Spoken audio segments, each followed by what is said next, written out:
बिस्मिल्लाहिर्रहमानिर्रहीम। अच्छा बच्चों, आज की क्लास में हमें अक्टूबर नवंबर 23 का पेपर 1-2 सॉल्व करना है। Paper 1 variant 2। ये सबसे रीसेंट पेपर है हमारे पास सीआई का, जो अक्टूबर नवंबर में अभी 2023 में हुआ था, 6 महीने पहले। ठीक है, आज हम इसे सॉल्व करते हैं। सॉल्व करने से पहले बेटा एक दफ़ा थ्रेशोल्ड मैं आप लोगों को बता दूं इस पेपर का थ्रेशोल्ड जो है ना, इस पेपर में ए ग्रेड जो है वो हमारा बन रहा था 60 पे। इस पेपर में हमारा ए ग्रेड 80 में से 60 पे बन रहा है। ठीक है, फिर बी है हमारा 45 पे, सी था 31, डी था 22 और ई है हमारा 13। ये हमारा ब्रेकअप है भाई। ठीक है, 80 में से 13 मार्क्स भी आ जाएंगे तो ई आएगा, 22 पे डी, 31 पे सी, 45 पे बी और 60 पे ए। ठीक है, और समझ लें अगर आप 72 73 आपके आ रहे हो तो ए स्टार के चांसेस बनते हैं। फिर P2 पे भी डिपेंड करता है, P2 आपका कितना अच्छा हो। हम ये पेपर शुरू करते हैं।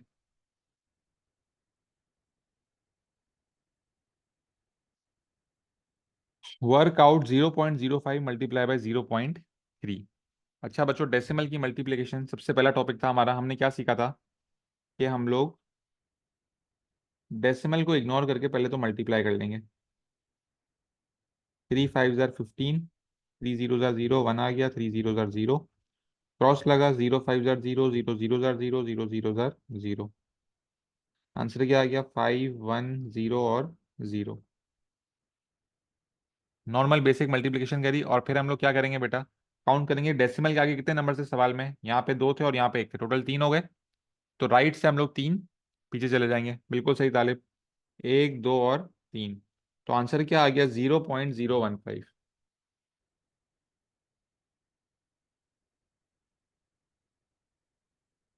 0.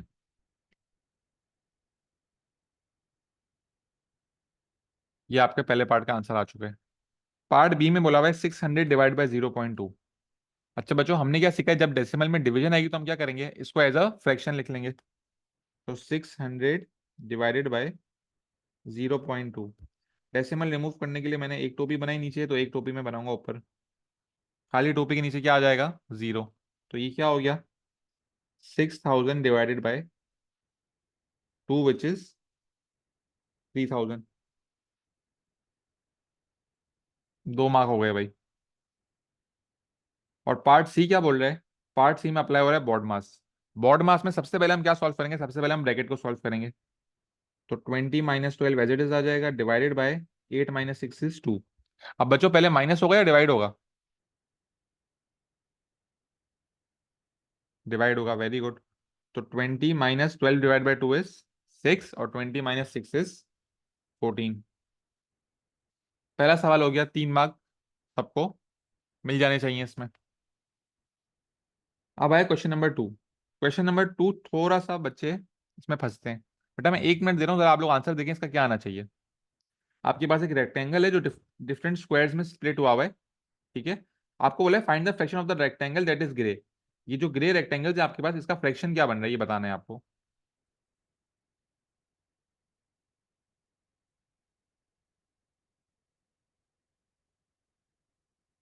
ट्राई करें बेटा, आप लोग चेक करें आप लोग का आंसर सही आ रहा है या नहीं आ रहा।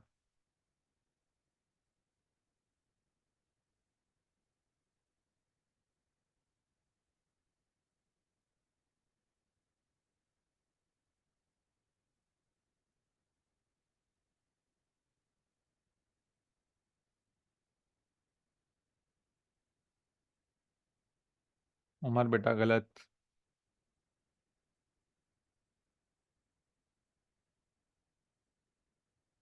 तालिब बेटा पेपर में ही नहीं लिख देना।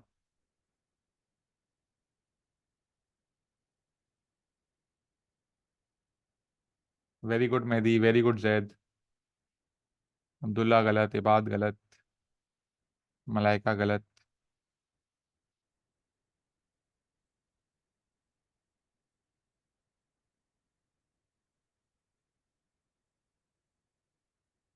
अच्छा भाई, ये सवाल देखें, ज्यादा दिमाग नहीं लगाना, सिर्फ थोड़ा सा दिमाग लगाना है। वेरी गुड बेटा उमर। आपको बोला हुआ है आपके पास डिफरेंट स्क्वायर्स में ब्रेक हुए हुए हैं। अब ये आपके पास स्क्वायर है। अच्छा बच्चों आप यहाँ पे देखो, ये जो जगह है ये दो स्क्वायर्स के बराबर आ रही है, और ये जो जगह है ये भी दो स्क्वायर्स के बराबर आ रही है।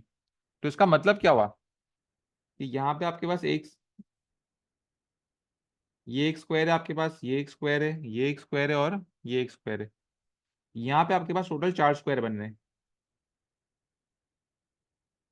अगर मैं ये लाइंस कंप्लीट करूँ और सारी ज्वाइन करूँ,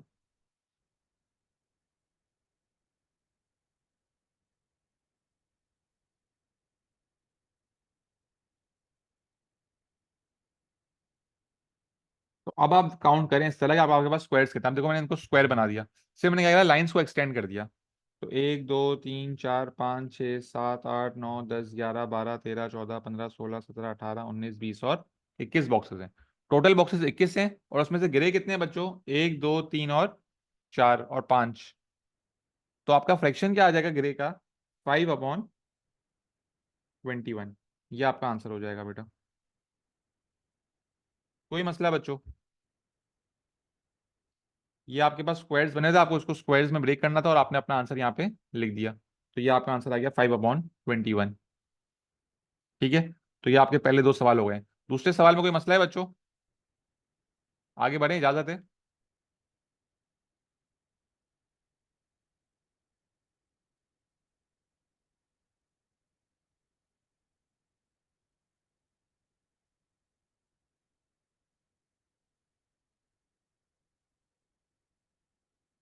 ठीक है भाई।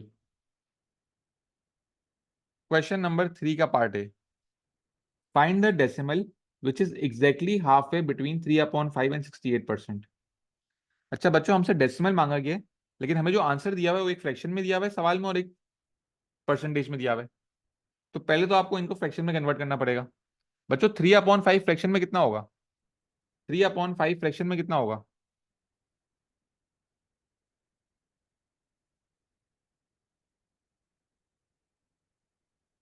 0.6।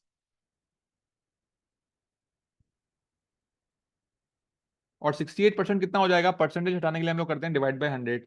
68/100 कितना हो जाएगा, 0.68। मतलब ये आपके पास डेसिमल मारा है 0.6, ये आपके पास डेसिमल मारा है 0.68। आपको बोला हुआ है which is exactly half way. बच्चों हाफ वे जो है, हम लोग ने नंबर्स के टॉपिक में इसके पास पेपर्स देखे थे। हाफ वे का क्या मतलब था, याद है आप लोगों को? हम लोग एग्जैक्टली हाफ वे किसी चीज का किस तरह निकालते थे? वेरी गुड बात। दोनों को प्लस करके डिवाइडेड बाय 2। दोनों वैल्यूज को प्लस करके जब आप डिवाइडेड बाय 2 करोगे बेटा, तो आपके पास हाफ वे आ जाएगा। तो 0.6 प्लस 0.68, यहाँ पे जीरो आ जाएगा क्योंकि डेसिमल के नीचे डेसिमल होना जरूरी है। ये 8 हो गया, ये 2 हो गया, 1 कैरी हुआ, यहाँ 1 आ गया, यहाँ डेसिमल आ गया, ये बन गया 1.28। अब 1.28 को कर लेंगे हम डिवाइडेड बाय 2।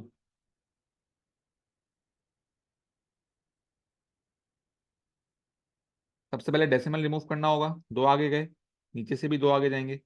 ये बन गया 128/200, डिवाइड बाय 2 करेंगे 64/100, विच इज 0.64।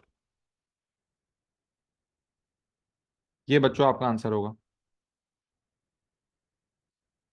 एक मार्क के लिए देखो एग्जामिनर ने कितनी मेहनत कराई है। पहले इन दोनों को डेसिमल में कन्वर्ट कराया, फिर इन दोनों को प्लस करवाया, और फिर इनको डिवाइड बाय 2 करवाया। तो ये आपका आंसर आया 0.64। कोई मसला बच्चों? बेटा पार्ट बी और सी का जल्दी से मुझे आंसर बता दें चैट बॉक्स में। बी और सी का जल्दी जल्दी आंसर बताएं। इसको 3 डेसिमल में किस तरह लिखेंगे, और इसका क्यूब रूट ऑफ 64 क्या होता है?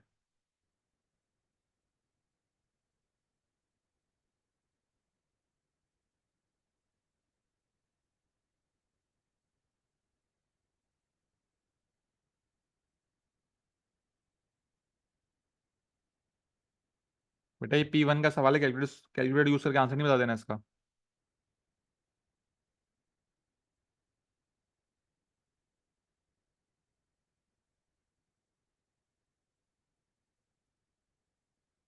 ठीक है।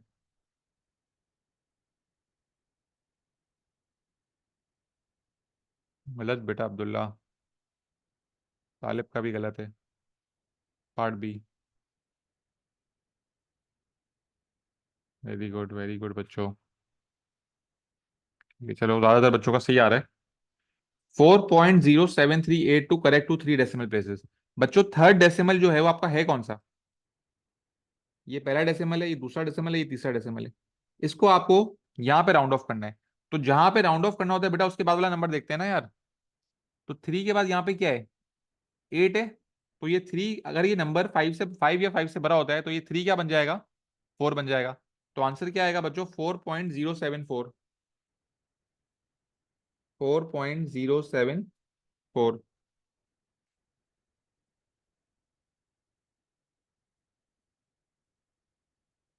और क्यूब रूट ऑफ 64 होता है 4, क्योंकि 4 का क्यूब होता है 64। तो क्यूब रूट ऑफ 64 हमारे पास आ जाएगा 4। ठीक है। तो ये जितने बच्चों ने यहाँ पे आंसर दिया है ना 4.073, उन्होंने राउंड ऑफ नहीं करा। और जिन बच्चों ने 4.07 दिया है, तो बेटा ये 3 नंबर जो है 3 डेसिमल नंबर्स नहीं है, डेसिमल के बाद 3 नंबर्स को 3 डेसिमल प्लेसेस बोलेंगे ना। ठीक है। तो ये गलती ख्याल रखना बेटा, ये मार्क्स लूज करने वाले नहीं होते। क्वेश्चन नंबर 4 पे आते हैं। Sonu records the temperature in degree Celsius at midnight every day for 12 days. Here are the results in order starting from the coldest. -6 से शुरू हो रहा है, आगे बढ़ रहा है, एक आपके पास टी दिया हुआ है यहाँ पे, और फिर 7 तक जा रहा है। Find the range of this temperatures. बच्चों रेंज क्या है? स्टैटिस्टिक्स में बता था, रेंज होता है maximum minus minimum. 7 minus -6, minus minus बच्चों प्लस होता है, 7 + 6 इज 13।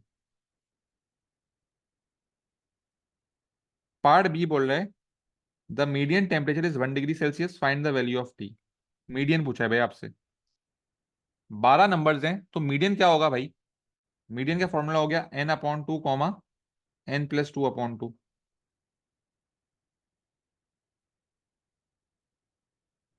मतलब सिक्स वैल्यू और सेवेंथ वैल्यू जो है, उसका एवरेज जो है वो मीडियन होगा इस सवाल में।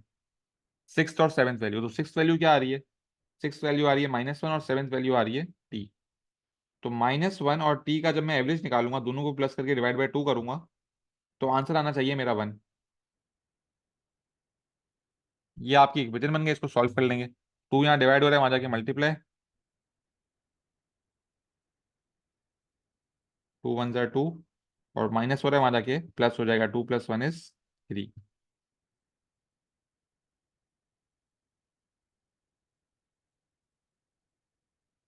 ये देख लें बेटा, ये क्लियर है। मीडियन हमने स्टैटिस्टिक्स में निकाला, सीखा था कि अगर ऑड नंबर्स होंगे तो फॉर्मूला होगा n+1/2। जो वैल्यू आएगी वही आंसर हो जाएगा। और अगर मीडियन चाहिए हो, इवन नंबर होंगे, तो क्या करेंगे? n/2 n+2/2। n क्या होगा? Number of values. हमारे पास कितनी वैल्यूज थी? हमारे पास 12 वैल्यूज थी। तो 12 रखा आपने यहाँ पे, तो एक 6 आया और एक 7 आया। मतलब सिक्स और सेवन्थ वैल्यू का जो एवरेज है वो मीन होगा, मीडियन होगा। सिक्स और सेवन्थ वैल्यू का एवरेज क्या होगा? मीडियन। तो six value plus seventh value divided by 2 is equal to the answer, करके हमने टी की वैल्यू निकाल ली। ठीक है बच्चों।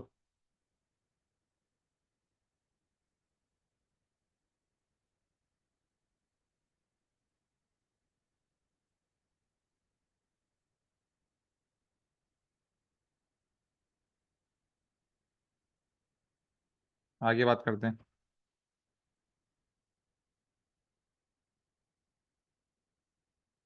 क्वेश्चन नंबर 5 2 मार्क का है, रेशियोज का। बेटा मैंने आपको रेशियोज में क्या बताया था? आपको एक रेशियो दिया होगा और एक इन्फॉर्मेशन दी होगी। उस इन्फॉर्मेशन को उसके पर्टिकुलर रेशियो से डिवाइड करके एक रेशियो का हम लोग आंसर निकाल लेंगे, और फिर हम लोग जो चीज मांगी होगी उससे मल्टीप्लाई कर लेंगे। तो यहाँ पे आपको क्या बोला हुआ है? Anna and Riya share some money in the ratio 5:9। 5:9 के रेशियो में शेयर कर रहे हैं। Riya receives $8 more than Anna. अब यहाँ पे आपको जो इन्फॉर्मेशन बताई हुई है वो ये बताई हुई है कि रिया को $8 ज्यादा मिल रहे हैं एना से। तो हम लोग क्या देखेंगे कि अगर उसको $8 ज्यादा मिल रहे हैं, तो उसको रेशियो में कितना ज्यादा मिल रहा है? रिया को एना से बच्चों रेशियो में कितना ज्यादा मिल रहा है?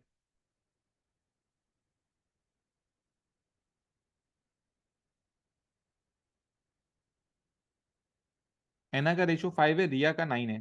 तो रेशियो में एना के पास कितना ज्यादा रेशियो है? 4 ज्यादा रेशियो है। रेशियो उसका 4 ज्यादा है, और अमाउंट उसको मिल रही है 8। तो पर रेशियो पहले आप निकाल लेंगे, तो 8 डिवाइड बाय 4 कितना आ जाएगा? 2। ये आ गया आपके पास अमाउंट पर रेशियो। ठीक है, ये आपके पास आ गई 2। अब आपसे मांगा क्या है, work out the total amount of money that is shared. Total amount मांगा है, मतलब टोटल रेशो लेना पड़ेगा। टोटल रेशो कितना है, 5 + 9 14। और एक रेशो में कितना आ रहा था बेटा, 2 आ रहा था। 14 × 2 इज $28। ये आंसर हो गया, इसके 2 मार्क मिल गए। बहुत सुकून से बेटा आपको देखना है कि क्या रेशो जो है, ये जो इन्फॉर्मेशन दी हुई होगी ये किस चीज की दी हुई होगी। अगर यहाँ पे बोला हुआ होता कि रिया को $8 मिल रहे हैं, तो आप 8/9 करते। अगर बोला होता एना को $8 मिल रहे हैं, तो आप 8/5 करके निकालते। आपको यहाँ बोला था कि रिया को $8 ज्यादा मिलते हैं एना से, तो यहाँ से भी आप ज्यादा का रेशो लोगे। जिस चीज की यहाँ इन्फॉर्मेशन होगी, यहाँ से भी आप उसी चीज की इन्फॉर्मेशन लेंगे और फिर आंसर निकालेंगे। कोई मसला बच्चों?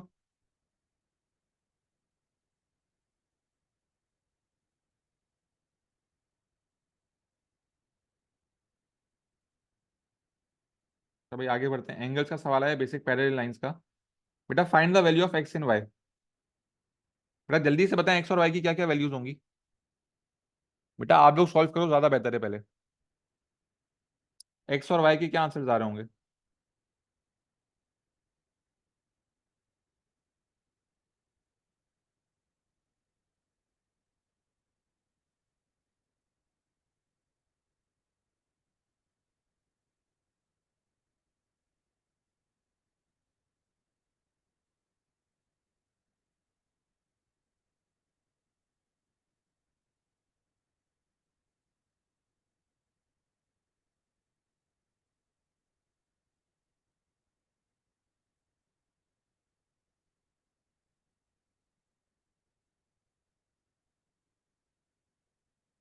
वेरी गुड बच्चों। अच्छा बेटा, ये एंगल 73 है, तो ये एंगल भी क्या होगा, 73। क्यों, कॉरेस्पॉन्डिंग एंगल्स। पैरेलल लाइंस के अंदर वाले एंगल्स क्या होंगे, सेम होंगे, कॉरेस्पॉन्डिंग एंगल्स। तो एक्स की वैल्यू आ गई 73। और इसी तरह आप वाई निकालने के 2-3 तरीके मैं आप लोग को एक तरीका उसमें से बता देता हूँ। ये एंगल 73 है, तो ये वाला भी 73 होगा। वर्टिकली ऑपोजिट हो गए। और फिर ये दोनों एंगल्स, पैरेलल लाइन के अंदर वाले एंगल्स क्या होते हैं, को इंटीरियर एंगल्स, इनका सम इक्वल टू 180 होता है। तो 180 - 73 कर देंगे। ये आ गया हमारे पास 107।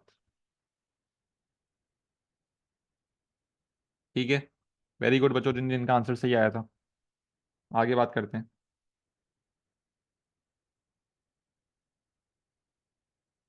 Question 7, transformation. शेप ए बना हुआ एक, triangles P and Q are drawn on a centimetre square grid. Describe fully the single transformation that maps triangle P on to triangle Q. अच्छा बेटो, मैंने आप लोगों को एक सवाल का ग्रिड बना के दिया था कि अगर आपको चेक करना है कौन सी ट्रांसफॉर्मेशन अप्लाई हो रही है, सबसे पहला सवाल आप क्या पूछेंगे, क्या शेप की साइज चेंज हो रही है। तो यहाँ पे शेप की साइज चेंज नहीं हो रही, तो इनलार्जमेंट नहीं है। अगला सवाल क्या था, क्या आपको ये ड्रैग लग रहा है। ड्रैग क्या होता है, जब सेम शेप ही रहे, यहाँ पे डायरेक्शन चेंज हो गई है, तो ये जो है वो आपके पास ट्रांसलेशन भी नहीं है। अब क्या बचा, रोटेशन और रिफ्लेक्शन। ये आप किस तरह बताएंगे, आप लाइंस ड्रॉ करेंगे।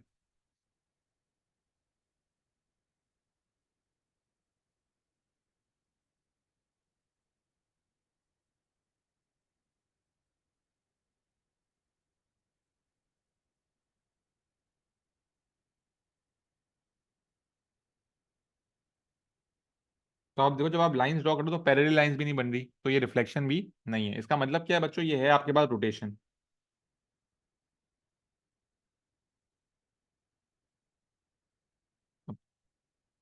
0 0 पे।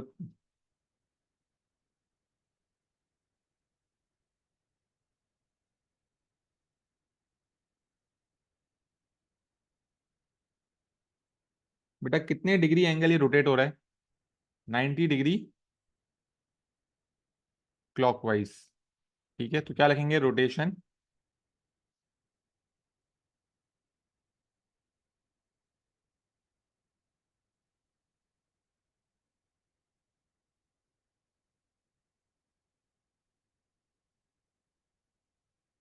बेटा पेपर के अंदर जो है ना, आपको सेंटर निकालने की भी वर्किंग शो करनी होगी। सेंटर किस तरह निकालोगे, आप लोग दो परपेंडिकुलर बाइसेक्टर ड्रॉ करोगे। ठीक है ना। आपने ये दो पॉइंट्स ले लिए, इनका परपेंडिकुलर बाइसेक्टर बनाया, फिर दो पॉइंट्स और ले लिया आपने, उनका परपेंडिकुलर बाइसेक्टर बनाया। जहां पे वो दोनों परपेंडिकुलर बाइसेक्टर आपस में इंटरसेक्ट करोगे ना, वो आपका सेंटर होगा। ठीक है, वर्किंग भी शो करनी होगी।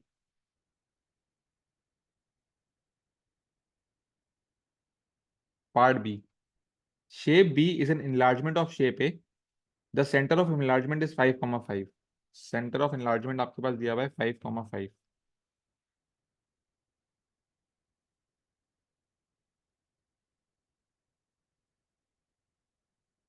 सेंटर ऑफ enlargement है बच्चों 5,5। The area of shape B is 27। Draw shape B on the grid. अच्छा बच्चों, यहाँ पे आपको स्केल फैक्टर नहीं बताया हुआ, लेकिन स्केल फैक्टर निकालने के तीन फॉर्मूले थे जो मैंने आप लोगों को क्लास के अंदर बताए थे।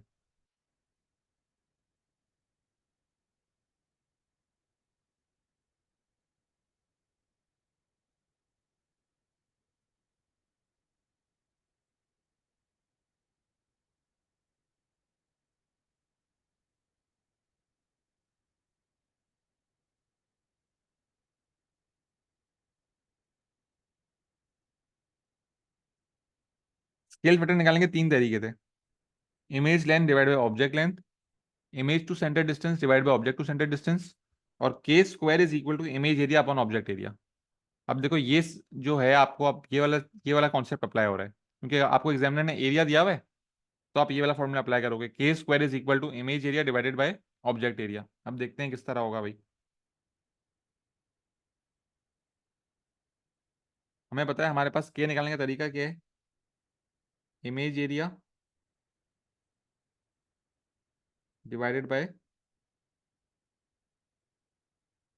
Object area. अब आपके पास इमेज का जो एरिया दिया हुआ है बी का, वो दिया हुआ है 27।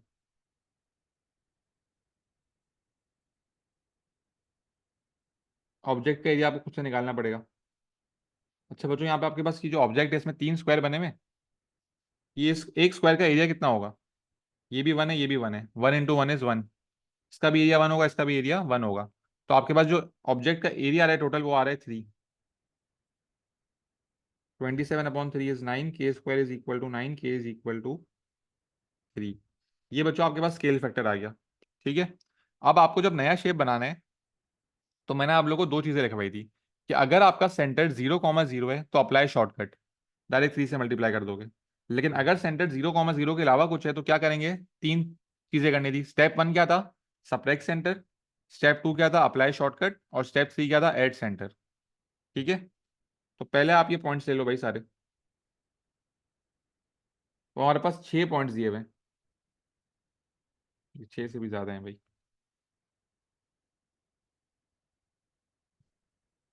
1,4 लाइन से लिख रहा हूँ, सबको एक साथ करूंगा सॉल्व। ठीक है, 1,4 है हमारे पास, फिर एक हमारे पास है 3,4, फिर एक है हमारे पास 3,2, एक है 2,2,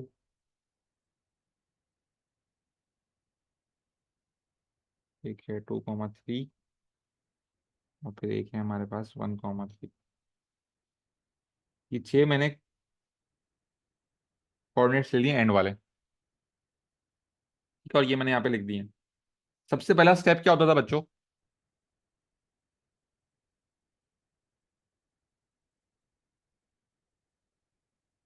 बेटा ये के किस तरह आया है मेहदी।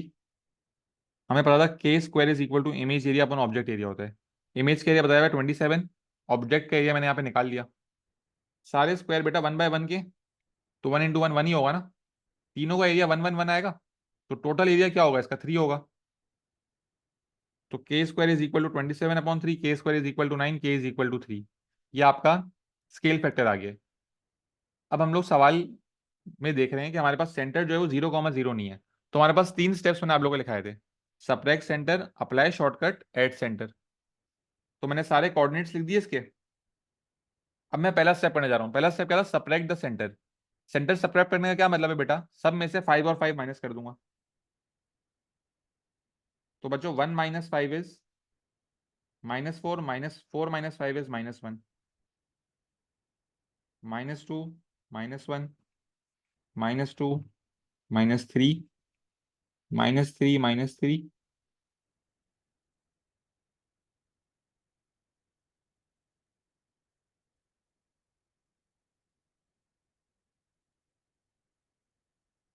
ये आपने अपना पहला स्टेप कर लिया, सेंटर को सब्ट्रैक्ट कर दिए। अब हम क्या करेंगे, अब हम करेंगे अप्लाई शॉर्टकट। शॉर्टकट क्या है बेटा, इनलार्ज हो रहा है 3 से, तो सबको आप मल्टीप्लाई बाय 3 कर दोगे। सबको जब मल्टीप्लाई बाय 3 करेंगे तो आंसर क्या आएगा बच्चों, -12 -3,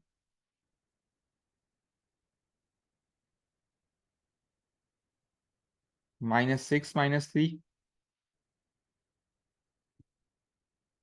-6 -9, -9 -9, -9 -6, -12 और -6। ये हमने स्टेप 1 कर दिया सब्ट्रैक्ट सेंटर, स्टेप 2 कर दिया अप्लाई द शॉर्टकट, सबको 3 से मल्टीप्लाई कर दिया। ठीक है। और अब तीसरा स्टेप क्या है, ऐड द सेंटर। 5 और 5 को वापस ऐड कर देंगे, तो -12 + 5 इज -7, -3 + 5 इज 2। ये पहला कोऑर्डिनेट आ गया। -1, -2, -1, -4, -4, -4, -4, -1, -7, सही है। सेंटर को हमने वापस से ऐड कर दिए। ये 3 स्टेप बताए थे बेटा क्लास में। अब ये जो पॉइंट्स हैं इनको आप प्लॉट कर लोगे। -7 पे 2, -1 पे 2, -1 पे -4, -4 पे -4, -4 पे -1, -7 पे -1। ये पॉइंट्स आ गए, इनको आपने ज्वाइन कर दिया। तो आप देखो आपका सेम शेप बन रहा है, लेकिन अब क्या हो रहा है, सिर्फ साइज जो है वो मल्टीप्लाई बाय 3 हमने कर दिया है।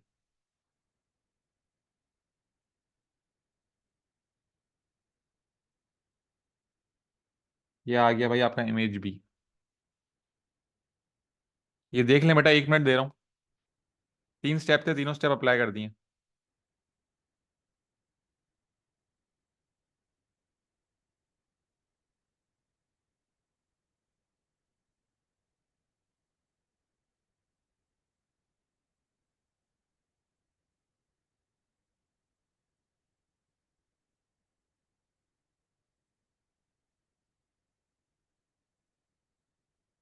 बेटा वैल्यूज यहाँ पे एक एक कोऑर्डिनेट्स देके निकाली ना।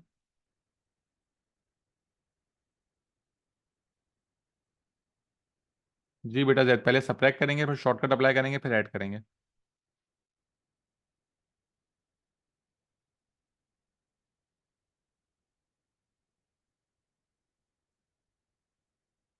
दो बेटा कोऑर्डिनेट्स यहाँ से लिए, ये कोऑर्डिनेट था 1, 4, फिर ये लिया 3, 4, 3, 2, 2, 2, 2, 3, 1, 3।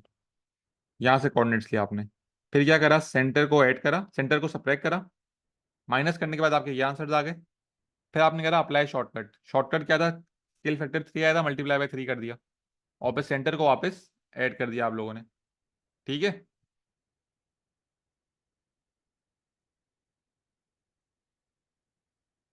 6 मार्क का सवाल आ गया था ट्रांसफॉर्मेशन के P1 में।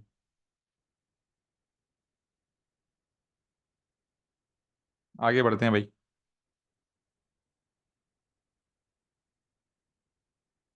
Question number 8, right the number 0.00493 in standard form. बच्चों स्टैंडर्ड फॉर्म क्या है, स्टैंडर्ड फॉर्म में क्या होता है, आपका नंबर 1 से 10 के बीच में आना चाहिए। तो ये नंबर तो 1 से छोटा है, तो हमें इस नंबर को बड़ा करना पड़ेगा, आगे की तरफ जाएंगे। एक आगे गए, दो आगे गए, 3 आगे गए, तो ये बन गया 4.93, जो कि आ गया 1 और 10 के बीच में। 4.93 मल्टीप्लाई बाय, अब बच्चों हम लोग आगे जा रहे हैं, तो पावर कहाँ जा रही होगी, पावर पीछे जा रही होगी। Very good. 10⁻³ के बाद बेटा 10⁻³ नहीं होगा। सही है। अगर हम लोग आगे जा रहे हैं तो पावर जो है वो पीछे जा रही होगी, तो 10⁻³ part B, evaluate 4 multiply by 10⁻9 multiply by 2 multiply by 10⁻²। बेटा मल्टीप्लीकेशन में क्या सीखा था हम लोग ने, नंबर को नंबर से मल्टीप्लाई करेंगे तो 4 2 जार 8 multiply by when bases are same powers are added, तो 9 प्लस माइनस टू, बेटा प्लस माइनस माइनस होगा, 9 minus two is 7, 8 multiply by 10 की पावर 7। बच्चों क्या ये आंसर स्टैंडर्ड फॉर्म में है या नहीं है? क्या ये आंसर स्टैंडर्ड फॉर्म में है या नहीं है बच्चों? वेरी गुड है। क्यों? क्योंकि ये नंबर जो है 1 और 10 के बीच में आ रहा है। यही आपका आंसर हो गया। Question number 9A, write 180 as a product of its prime factors. बेटा किस तरह लिखेंगे? 180 को लिख के फिर सिंप्लीफाई करेंगे स्टार्टिंग फ्रॉम द स्मॉलेस्ट। ये मैंने आपको पढ़ाया था, प्राइम फैक्टर्स पढ़ाए थे पहले, फिर एलसीएम पढ़ाया था, फिर एचसीएफ पढ़ाया था। इसकी एक वीडियो भी अलग से डाली हुई है। 180 लिखा, सबसे पहले छोटे नंबर से डिवाइड करेंगे, 2 से करा 90 आया, फिर 2 से करा 45 आया। अब 2 से नहीं होता तो 2 के बाद 3, 3 से हो रहा है 15, फिर 3 से हो रहा है 5, फिर 5 से हो रहा है 1। तो आंसर क्या हो गया? 2 का स्क्वायर मल्टीप्लाई बाय 3 का स्क्वायर मल्टीप्लाई बाय 5। ये आ गया product of its prime factors. Part B पे आते हैं। expressed as the product of its prime factors, 36 is equal to 2 square multiplied by 3 square, n is equal to 2 square multiplied by 3 multiplied by k. 180 is the LCM of 36 and n. Find the value of k.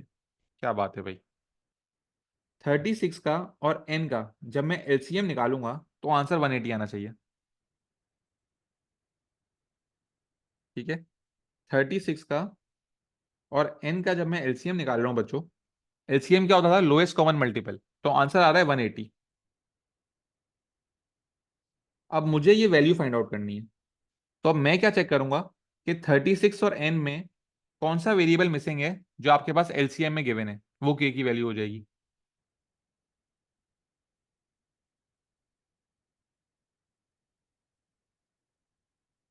One eighty में आपके पास है 2 × 2 × 3 × 3 × 5।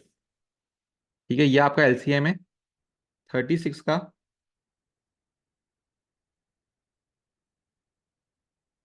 और n का। अच्छा, अब आप लोग एक बात देखें, n और 36 में दोनों में दो टू हैं और यहां भी दो टू हैं। ठीक है, ये इसका एलसीएम, ये दो टू यहां भी है, दो टू यहां भी है, दो टू यहां भी है, ये तो हट गया भाई। अब 36 में इन तीनों में एक एक थ्री है, इन तीनों में आपके पास एक एक थ्री है। ठीक है, ये भी हट गया। अब यहाँ पे आपके पास एक थ्री बचा और यहाँ पे आपके पास बचा है के, और यहाँ बचा है 3 और 5। तो ये थ्री जो है ये 36 से आ रहा है, और ये 5 जो है ये आपके पास एन से आ रहा होगा। तो ये के की वैल्यू जो है वो क्या होगी?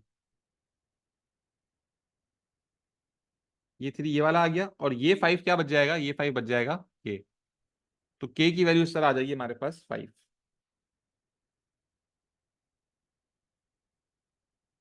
एलसीएम क्या है? इन दोनों के कॉमन मल्टीपल्स को मिला के मल्टीप्लाई करके जो आंसर आ रहा होगा वो आपका एलसीएम होता है ना। तो आपने देख लिया कौन सा नंबर बच रहा था, यहाँ पे 5 बच रहा था और यहाँ पे के बच रहा था, तो के की वैल्यू क्या आ गई? ऑटोमेटिकली 5 आ गई।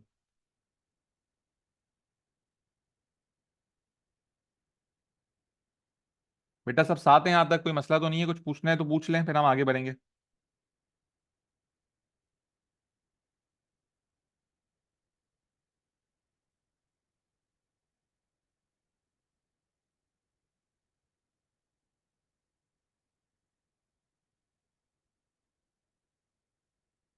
बेटा सब रिप्लाई कर दें यार एक दफा।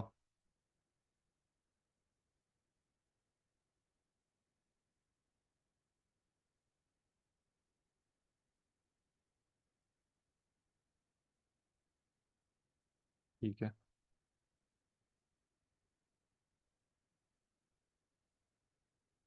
आगे बात करते हैं भाई। Question number 10, by writing each number correct to one significant figure estimate the value of. ठीक है, स्क्वायर रूट। बेटा 1240 वन सिग्निफिकेंट में क्या होगा? 1240 वन सिग्निफिकेंट में क्या होगा? सिग्निफिकेंट नंबर क्या होते हैं? जीरो के अलावा। ठीक है ना।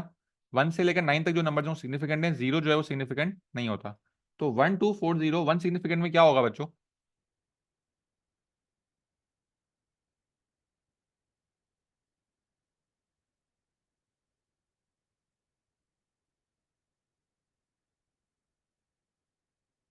बेटा जो 1235 बोल रहा है ये तो फोर्थ सिग्निफिकेंट हो गया ना बेटा। 124 बेटा ये थ्री सिग्निफिकेंट हो गया। वन सिग्निफिकेंट चाहिए, एक नंबर होगा बाकी सारे जीरो होंगे। एक नंबर होगा बाकी सारे जीरो होंगे।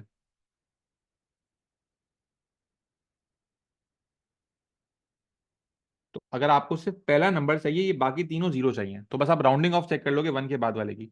ये टू जो है फाइव से छोटा है, तो वन जो है वो वन ही रह जाएगा, तो आंसर क्या आएगा? 1000। तो 1000 मल्टीप्लाई बाय, बेटा 3.8 को राउंड ऑफ करें। 3.8 क्या हो जाएगा? वन सिग्निफिकेंट में 3.8 हो जाएगा 4, वेरी गुड। और बेटा 11.2 क्या हो जाएगा? 11.2 क्या होगा? आमना बेटा 11 तो टू सिग्निफिकेंट है ना यार। ये भी सिग्निफिकेंट है, ये भी सिग्निफिकेंट है, ये तो टू सिग्निफिकेंट हो गया। हमें बेटा वन सिग्निफिकेंट चाहिए। तो ये हो जाएगा 10। बेटा जो ये आंसर्स नहीं बता पा रहे बेटा, सिग्निफिकेंट फिगर्स की अलग से रिकॉर्डिंग है, वो देख लो यार आप लोग। लाजमी ये 2 मार्क का सवाल पक्का है ये। ये जीरो और जीरो सिंप्लीफाई हो गया। 100 × 4 इज 400, और square root of 400 is 20।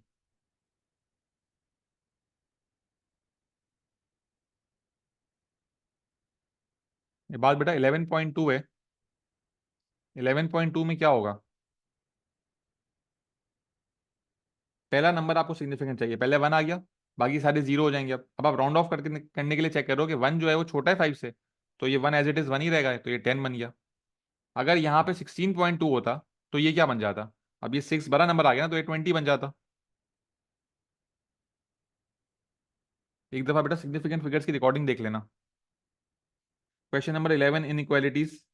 7m - 13 is equal to is less than equal to 8। अच्छा हमने क्या सीखा है? वेरिएबल लेफ्ट पे होगा और पॉजिटिव होगा। तो वेरिएबल जो है वो यहाँ पे लेफ्ट पे भी है और पॉजिटिव भी है। बस इस नंबर को वहां भेज देंगे।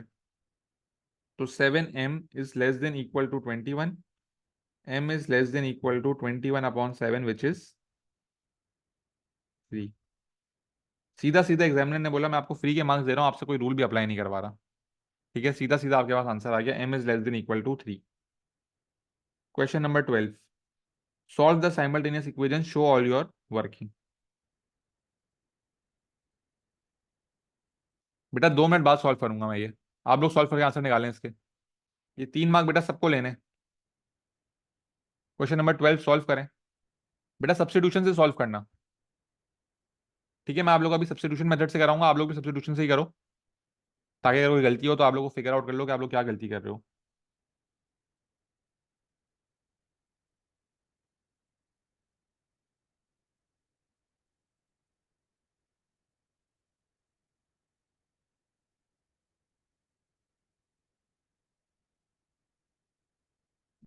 जी बेटा अब्दुल्ला।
साले बेटा प्रैक्टिस करो यार।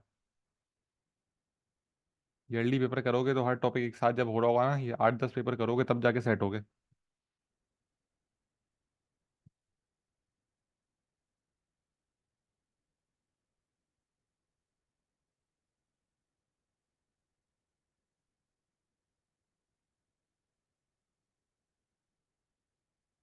चलें बेटा, जल्दी जल्दी आंसर लेके आएं भाई।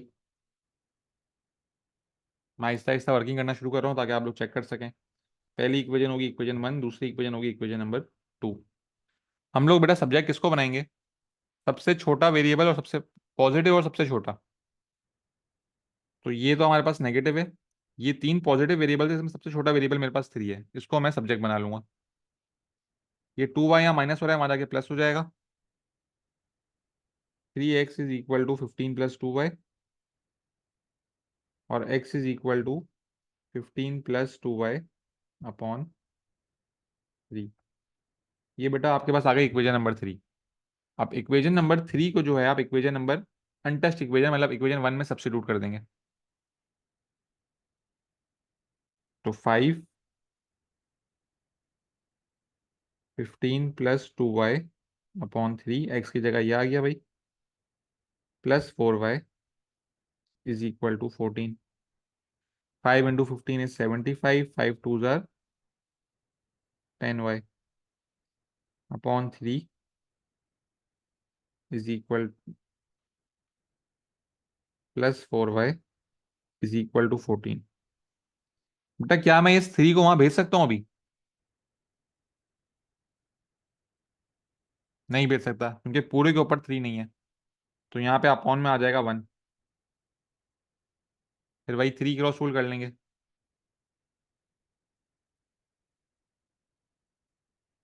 बेटा 15 दिया हुआ तो है बाद यहाँ पे, ये वाला 15 है ना ये तो। फिर 1 × 75 is 75, 1 × 10y is 10y, 3 × 4y is 12y, 3 × 1 is 3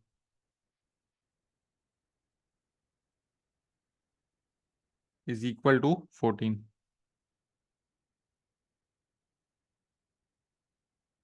अब ये 3 यहाँ डिवाइड हो रहा है, वहां जाके मल्टीप्लाई हो जाएगा।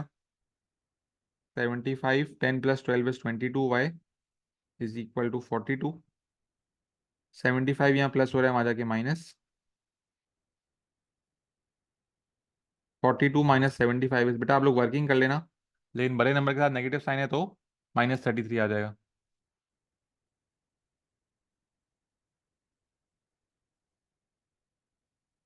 क्या हो गया बेटा ये बात? 2 × 4/5 होगा। तो नंबर तो ऊपर न्यूमरेटर से मल्टीप्लाई होता है ना, डिनोमिनेटर से कब मल्टीप्लाई होने लग गया बेटा? कौन सी मैथ्स पढ़ रहा है भाई? और फिर 22 यहाँ मल्टीप्लाई हो रहा है, वहां जाके डिवाइड।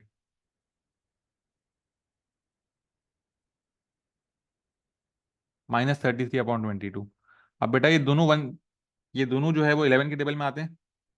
11 3 ज़ार 11 2 ज़ार, वाई की वैल्यू आ गई -3/2। अब इस वैल्यू को हम लोग यहाँ पे सब्स्टिट्यूट कर लेंगे।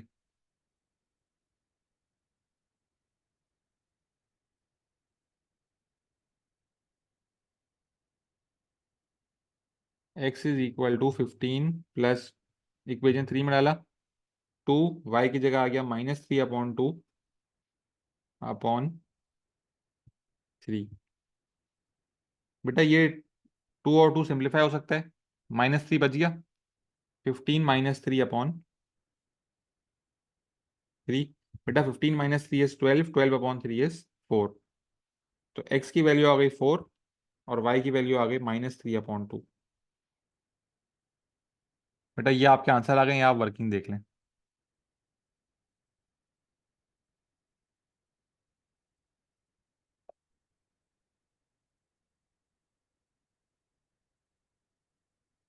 उमर बेटा गलत आ रहा है आपका।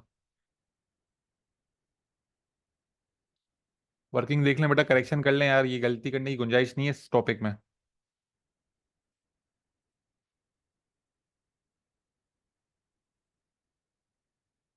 बिल्कुल बेटा अब्दुल्ला, ये मार्क्स तो फ्री के 3 मार्क्स हैं। बेटा जो भी आंसर आता है आपका पहला, उसको आप क्या करते हो, इक्वेशन 3 में सब्स्टिट्यूट करते हो ना फरहान। तो y की जगह आपने वापस y का आंसर सब्स्टिट्यूट कर दिया -3/2। ये 2 और 2 सिंप्लीफाई हो गया, -3 बच गया। 15 - 3 इज 12, 12/3 इज 4।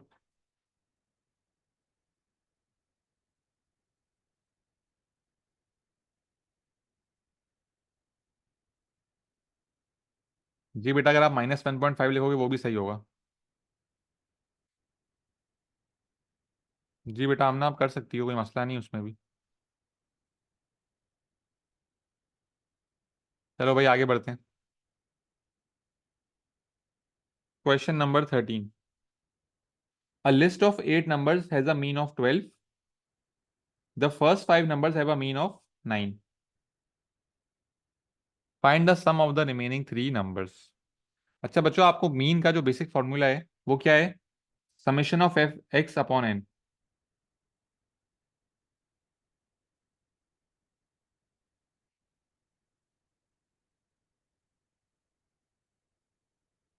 अब आपको 8 नंबर्स का मीन बताया हुआ है 12। मीन की जगह 12 आया। ई एक्स आपको नहीं पता।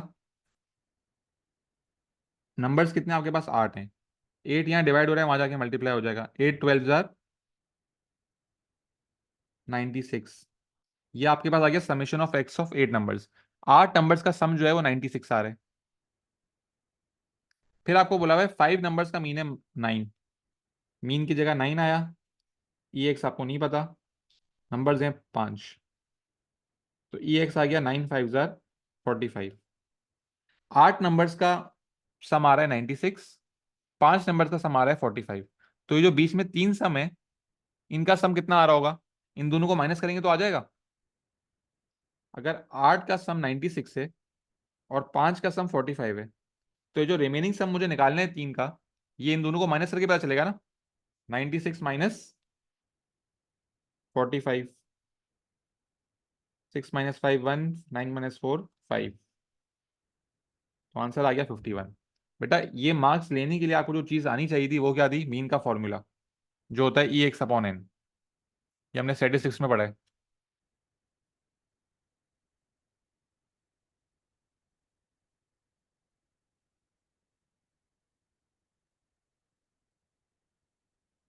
बेटा किसी के पास ये पेपर प्रिंट हुआ हुआ है? सही है। तो उमर बेटा पहले पार्ट में आपसे पूछा हुआ है measure angle A B C. A B C कौन सा एंगल होगा? ये वाला एंगल होगा। अब ये वाला एंगल मेजर करने के लिए बेटा आप अपने डी को यहाँ रखोगे इस तरह, और यहाँ पे जो जीरो आ रहा होगा यहाँ से आप ये वाला एंगल काउंट कर लोगे। तो ये एंगल कितना आ रहा है बेटा?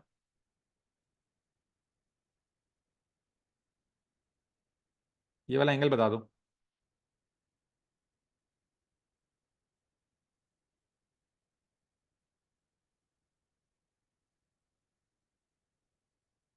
डी को हम इस तरह रखेंगे बेटा, बाकी जो बच्चे देख रहे हैं वो देख लें कि डी इस तरह रखा हुआ होगा। अब यहाँ आपके पास डी पे 180 की भी वैल्यूज लिखी होती हैं और जीरो की भी लिखी होती हैं। अब आप यहाँ से जीरो वाली वैल्यूज लेंगे ना, जीरो से शुरू होगा आपका, और ये आपका एंगल आ जाएगा। उमर मेजर कर रहा है, उमर मेजर करके बता देगा तो हम लोग देखते हैं क्या आंसर।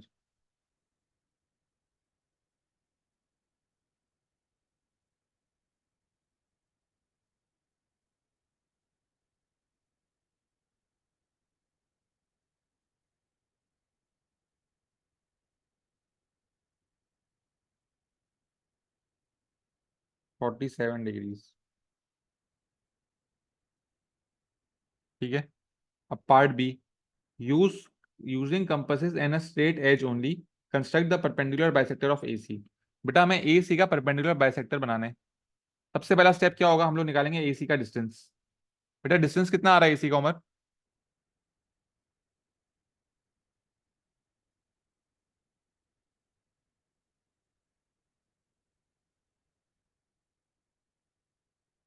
8 आ रहा है। जो भी डिस्टेंस आएगा उसको divide by 2। 8 divide by 2 is 4। अब जो आंसर आया है उससे थोड़ा ज्यादा, मतलब 4 से बड़ा क्या नंबर होगा? 5। 5 सेंटीमीटर का आप अपने कंपास को ओपन कर लेंगे। आप अपने कंपास को 5 सेंटीमीटर ओपन करेंगे बेटा। 5 सेंटीमीटर कंपास को ओपन करने के बाद आप लोग क्या कर रहे होंगे? कंपास की पिन को सी पे रखेंगे, ऊपर आर्क बनाएंगे, नीचे आर्क बनाएंगे। कंपास की पिन को ए पे रखेंगे, ऊपर आर्क बनाएंगे, नीचे आर्क बनाएंगे।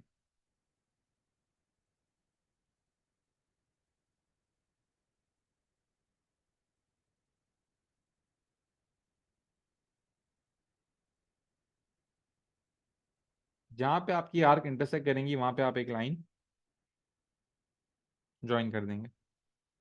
तो ये बन गया आपका परपेंडिकुलर बाइसेक्टर।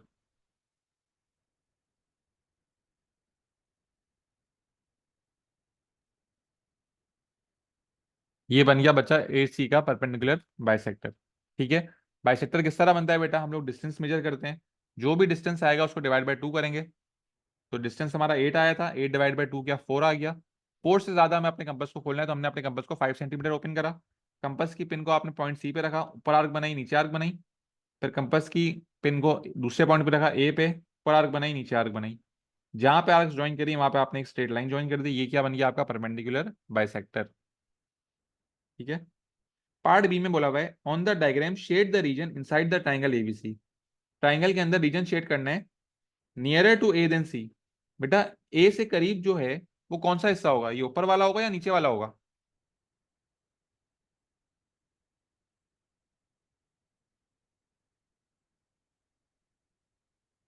बिल्कुल सही। हमारे पास ए से करीब जो रीजन है वो ये वाला होगा। पहली कंडीशन के हिसाब से हमारा ये आंसर आ रहा है।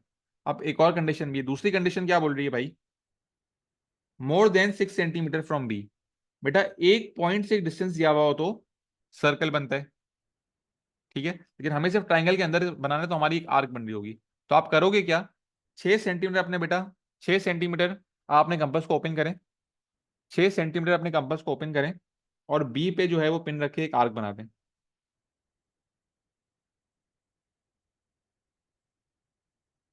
6 सेंटीमीटर अपने कंपास को ओपन करके बी पे एक आर्क बना दो, आपकी आर्क इस तरह बन रही होगी।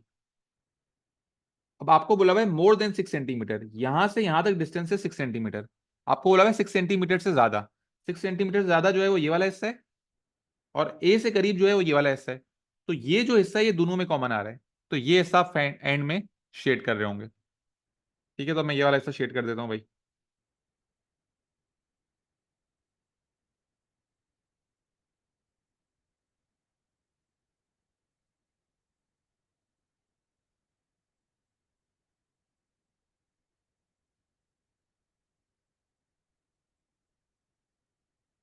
बेटा कोई सवाल तो नहीं, हमने लुसाया अभी रिसेंटली पढ़ा है।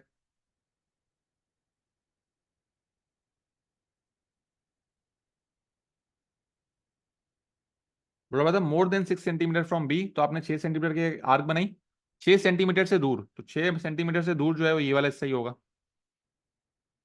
और ए से करीब चाहिए था, ए से करीब ये वाला हिस्सा था। दोनों में जो हिस्सा कॉमन आया वो मैंने शेड कर दिया भाई। बेटा ये क्लियर है।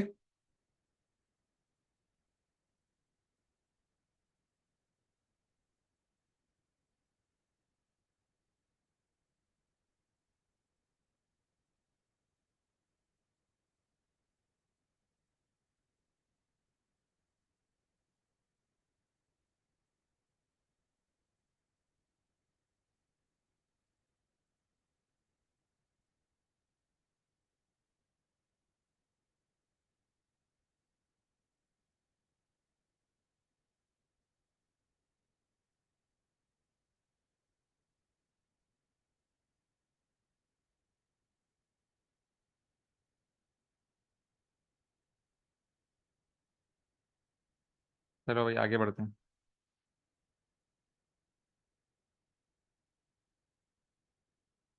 Question number 15। क्वेश्चन नंबर 15 क्या है हमारे पास, second term of a linear sequence is 28, fifth term of the sequence is 16, find the first third and fourth term of the sequence.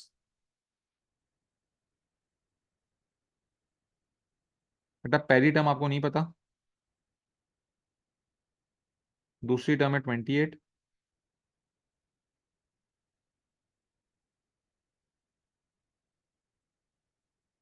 तीसरी और चौथी भी नहीं पता, फिफ्थ टर्म है हमारे पास 16। हमें फर्स्ट थर्ड और फोर्थ टर्म पता लगानी है। अब हमें किस तरह पता चलेगी भाई, सेकेंड टर्म 28 है और फिफ्थ टर्म है 16, इनके बीच में डिफरेंस कितना आ रहा है।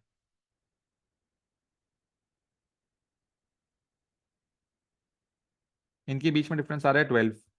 और इनके बीच में कितनी टर्म्स हैं, 2 से फिफ्थ टर्म जाने के लिए मुझे एक, दो और 3 टर्म्स बाद आएगा ये। तो 3 टर्म्स बाद जो है वो मेरा डिफरेंस आ रहा है 12। 3 टर्म्स बाद मेरा डिस्टेंस 12 आ रहा है, तो एक टर्म बाद मेरा डिस्टेंस कितना आ रहा होगा, डिफरेंस 4 आ रहा होगा। तो 28 है, 28 में 4 कम करेंगे। अच्छा ये जो है वो आंसर भी माइनस में आ रहा होगा, हम लोग कम हो रहे हैं ना बेटा, डिफरेंस कम हो रहा है। अब जो है 28 से 16 जाने के लिए अब आप चेक कर लोगे भाई, 28 में से 4 माइनस करो, ये 24 आएगा। 24 में से 4 माइनस करो, ये 20 आएगा। बेटा फर्स्ट टर्म क्या आ रही होगी? सबसे पहले तो आप ये चेक करोगे, 4 माइनस करके 24 आया, 4 माइनस करके 20 आया, फिर 4 माइनस करके 16 भी आ रहा है, मतलब यहां तक तो सही हो गया। और अब आगे क्या आ जाएगा? +4। वेरी गुड बेटा, 32। तो फर्स्ट टर्म हो गया 32, थर्ड टर्म हो गया 24, और फोर्थ टर्म हो गया आपका 20। ये आपके आंसर्स आ गए भाई।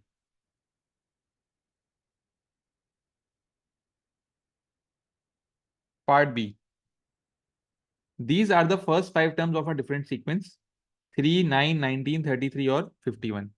Find an expression for the nth term of this sequence. Find an expression for the nth term of this sequence. अच्छा भाई, बेटा सबसे पहले हम चेक करेंगे क्या एक कॉमन डिफरेंस है।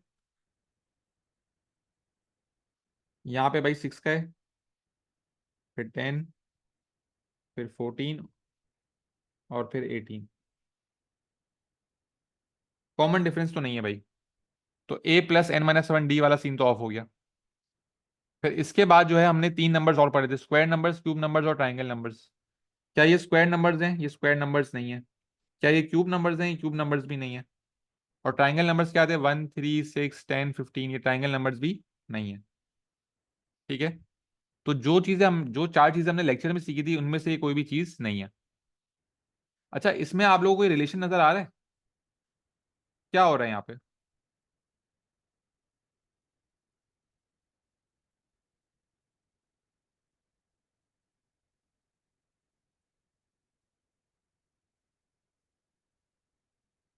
जो आपका डिफरेंस है वो +4 हो रहा है, तो आपके डिफरेंस में कॉमन डिफरेंस आ रहा है।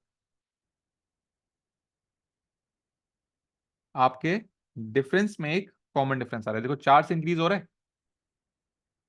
बेटा जब भी ऐसा होगा ना, अब रिसेंट सवाल में यही आ रहे हैं कि डिफरेंस में कॉमन डिफरेंस आ रहा है, तो इसका हमारे पास एक अलग फॉर्मूला जो मैं आपको बताने जा रहा हूं। ये फॉर्मूला भी आप लोगों को याद करना पड़ेगा। फॉर्मूला क्या है? ये अप्लाई कब होगा? जब आपके डिफरेंस में भी कॉमन डिफरेंस आ जाए। डिफरेंस जो है वो 4 से इंक्रीज हो रहा है ना आपका, डिफरेंस के अंदर एक कॉमन डिफरेंस आ रहा है, तो फॉर्मूला क्या होगा? a+n-1d plus c/2 n-1 n-2। Difference में जब कॉमन डिफरेंस आएगा तो ये फॉर्मूला होगा। अब बेटा ए क्या होगा आपका इसमें? ए होगा फर्स्ट टर्म।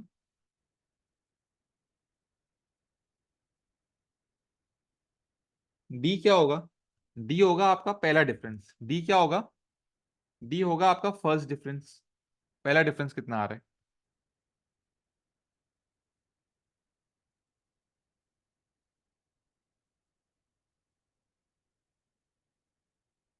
और सी होगा आपका कॉमन डिफरेंस।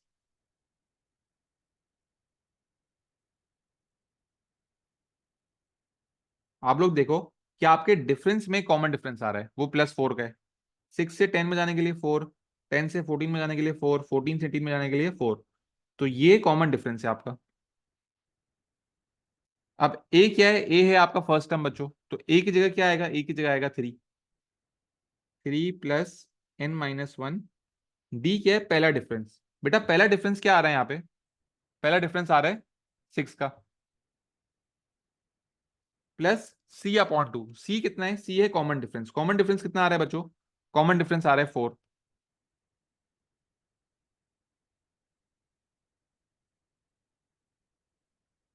अब इसको सॉल्व करेंगे बेटा। 3 एज इट इज आ गया, n × 6 is 6n, -1 × 6 is -6, plus बच्चों 4/2 जो है ये 2 हो जाएगा। अब ये मल्टीप्लाई हो रहा है n-1 × n-2, पहले इनको मल्टीप्लाई कर लो बेटा। n × n is n², -1 × n is -n,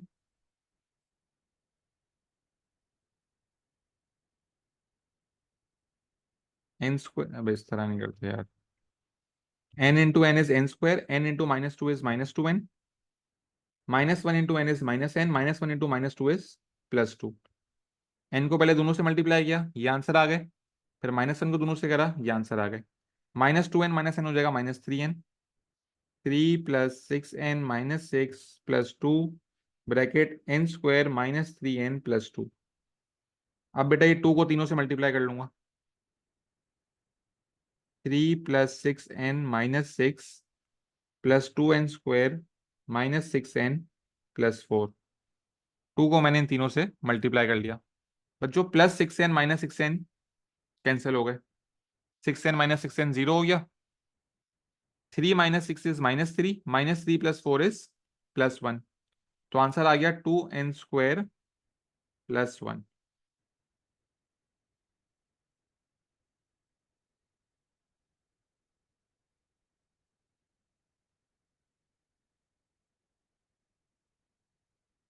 बेटा ये देख लें, ये सवाल आधे से ज्यादा बच्चे पेपर में गलत करेंगे।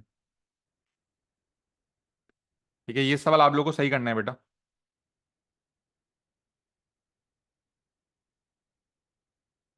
जब भी कॉमन डिफरेंस जो आपका आ रहा है, जो डिफरेंस आ रहा है उसमें एक कॉमन डिफरेंस आ रहा हो, तो ये फॉर्मूला होगा। जिसमें ए फर्स्ट टर्म होगा, जो पहला डिफरेंस आ रहा है वो डी होगा, और जो डिफरेंस के अंदर कॉमन डिफरेंस आ रहा है वो सी होगा।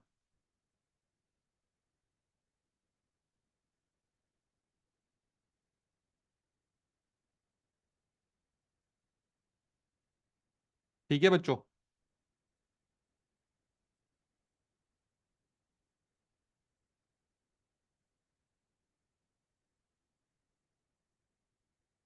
आगे बात करते हैं, question number 16। T is equal to √(p - 4). Work out the value of T when P is 40। P की जगह 40 आना चाहिए।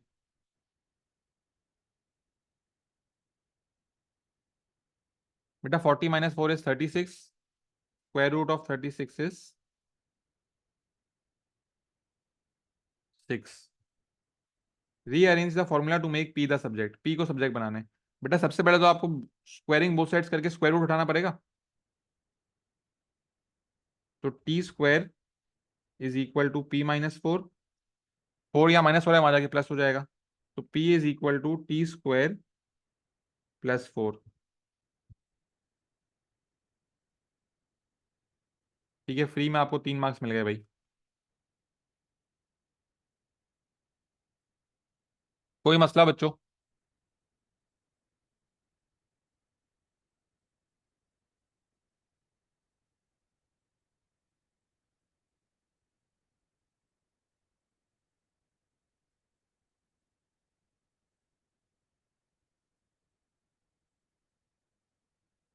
हाले बेटा खुशी हो रही है मुझे सुन के।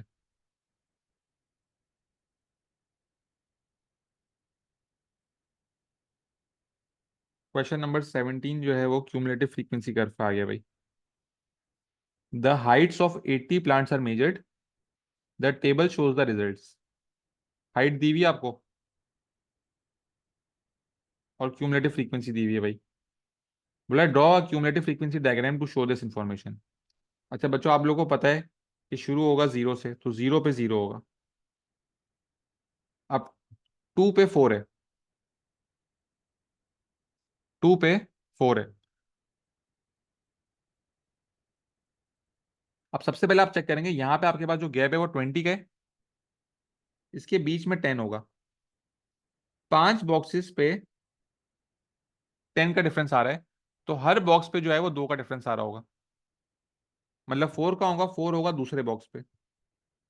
तो यहाँ पे हो जाएगा 2 पे 4। ये चीज अंदाजा लगा लिया और आपने ये पॉइंट मेजर कर दिया। फिर 4 पे है 18। 18 का मतलब क्या हुआ? 20 से 2 पहले, मतलब 20 से 1 नीचे। ये आ गया 24 पे 18। फिर 6 पे 42। 40 से एक ऊपर 42। 8 पे आ रहा है एग्जैक्ट 60। 10 पे आ रहा है 72। 70 के ऊपर। और 12 पे आ रहा है 80।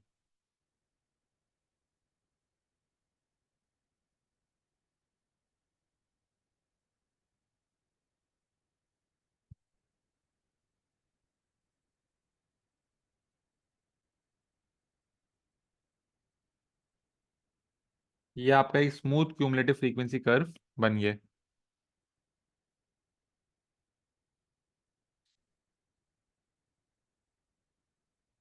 ठीक है।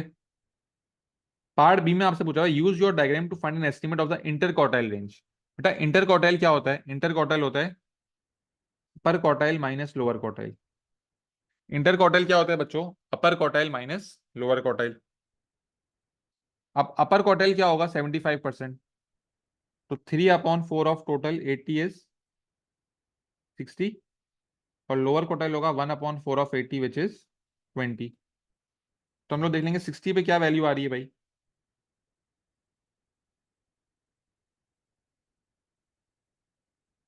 60 पे आ रहा है 8।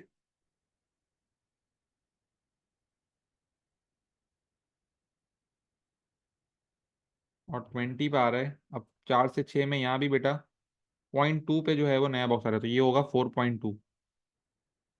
अपर क्वार्टाइल आया 8, लोअर क्वार्टाइल आया 4.2। 8 minus 4.2 is 3.8।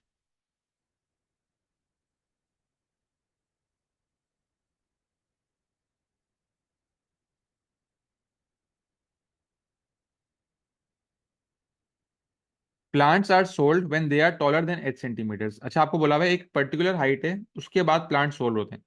28 of this plants are sold, find the value of the height.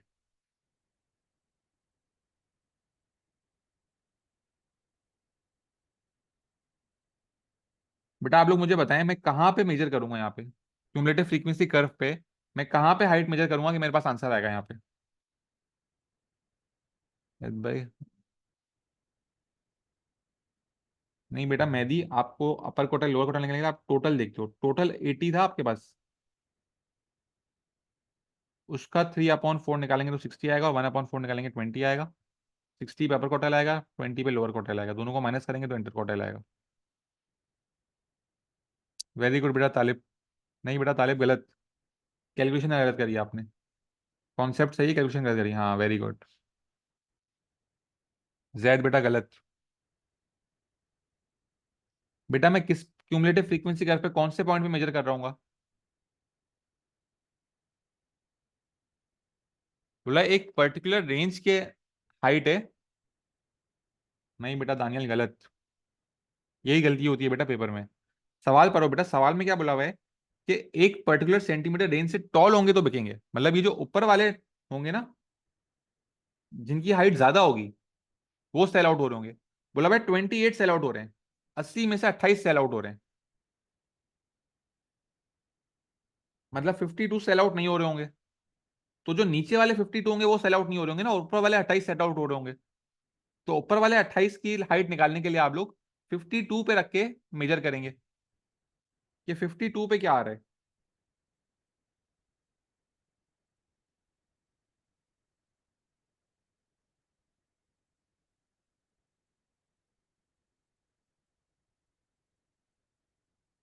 7। तो आपका आंसर क्या होगा बेटा हाइट का? 7। आपसे जो प्लांट सोल्ड हुए उनकी बात हो रही है, जो प्लांट सोल्ड हुए वो तो ऊपर वाले होंगे ना। अगर आप लोग 28 पे रख रहे हो, तो ये तो वो 28 प्लांट है जिनकी हाइट छोटी है बेटा। तो ये तो आपका आंसर गलत हो जाएगा। और एग्जामिनर आपसे हमेशा वही सवाल पूछेगा, डायरेक्टली कभी नहीं पूछेगा एग्जामिनर आपसे। हमेशा घुमा के ही पूछता है भाई। हर सवाल में फ्री के मार्क्स थोड़ी देगा। ये क्लियर है बेटा, ये सवाल गलत नहीं करना बेटा प्लीज पेपर के अंदर। ये वो सवाल मैं आप लोग को बता रहा हूँ जो ज्यादातर बच्चे गलत करके आते हैं। ये वाले सवाल आप लोग अपने जहन में बिठा लें बेटा।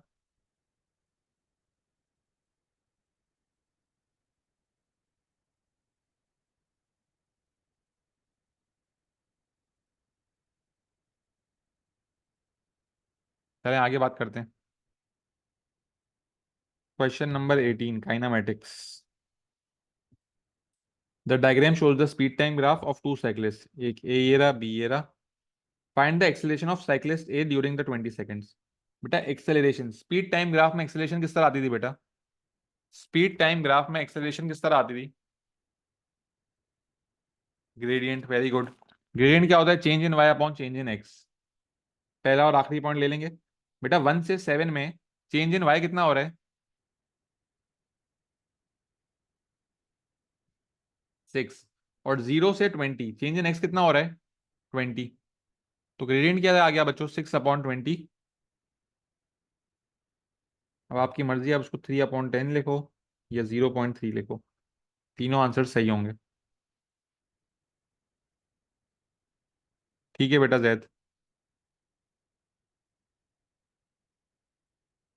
पार्ट बी देखते हैं भाई। Find which cyclist travel further in first 20 second and by how many metres. अच्छा बच्चों डिस्टेंस की बात हो रही है। डिस्टेंस किस तरह आएगा? वेरी गुड तालिब, एरिया। बेटा एक्सेलरेशन अब्दुल्ला ग्रेडियंट होता है ना स्पीड टाइम ग्राफ में, तो इस लाइन का आपने ग्रेडियंट निकाल लिया। Change in Y 6, change in X 20।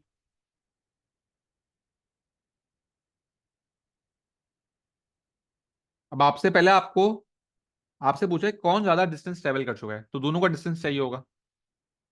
Cyclist ए का जो ये शेप है, ये कौन सा शेप है बच्चों? ट्रेपीजियम है ये हमारे पास, जिसमें ये 1 और ये 7 जो है वो पैरेलल साइड है, और ये हमारी हाइट हो जाएगी। तो 1/2 multiply by sum of parallel sides multiply by height.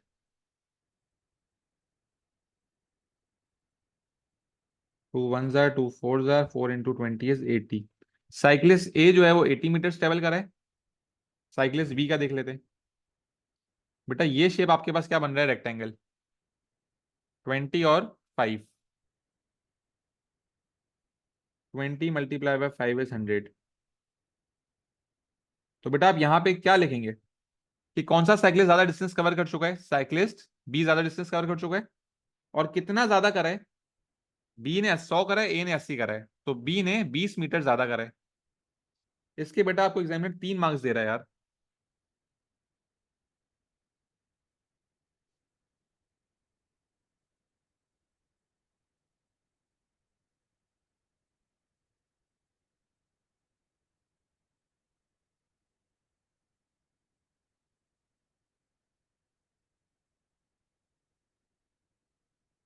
ठीक है भाई आगे बात करते हैं।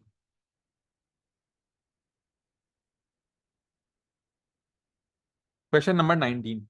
Express as a single fraction in its simplest form. बेटा आपके पास 3 नंबर्स हैं। ठीक है, 3 फ्रैक्शंस हैं आपके पास, सॉरी। आपको इनको एक फ्रैक्शन में कन्वर्ट करना है। अच्छा बच्चों 3 फ्रैक्शन है ना आपके पास, तो P1 में आसानी इसमें है कि आप 3 फ्रैक्शन है तो एलसीएम ले लें। 3 फ्रैक्शन है तो बच्चों क्या कर लो, आप लोग एलसीएम ले लो। अब 8, 4 और 16 का एलसीएम क्या होगा? 8, 4 और 16 का एलसीएम क्या होगा बच्चों?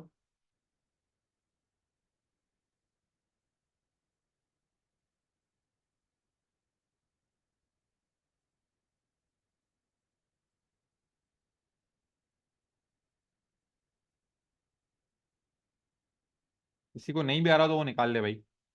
2 × 2 4 × 2 8 × 2 16। इसका एलसीएम आ रहा है बच्चों 16।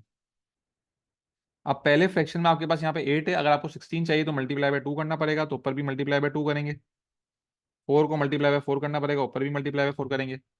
16 को 16 बनाने के लिए मल्टीप्लाई बाय 1 करना पड़ेगा, तो ऊपर भी मल्टीप्लाई बाय 1 करेंगे। तो 2 × x is 2x plus 2, 3x × 4 is 12x, 5x × 1 is 5x। भी यहाँ पे माइनस है, अपॉन 16। तो ये क्या हो गया भाई, 2 + 12 14, 14 - 5 इज 9x प्लस 2/16।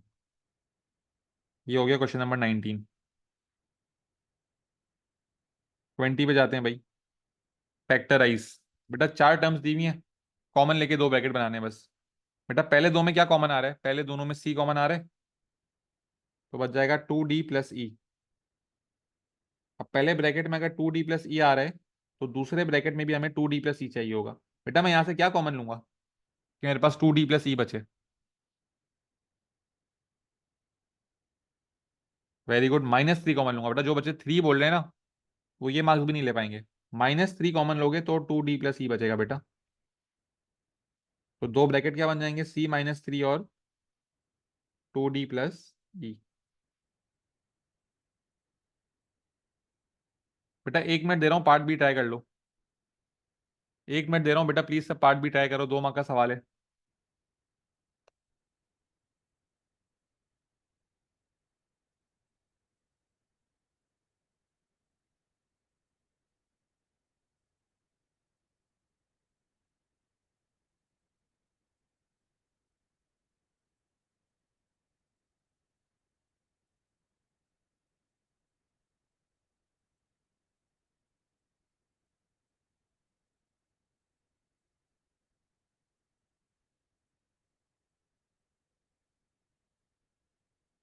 ठीक है बेटा तानियल।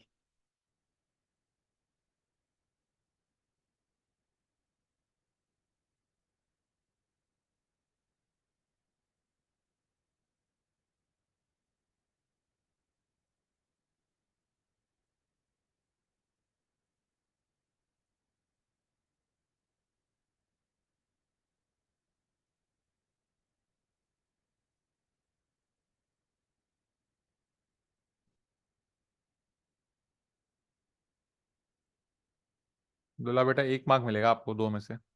मेहदी आपको भी बेटा 1 मार्क मिलेगा। यार ये वाले तो 2 मार्क ले लो यार।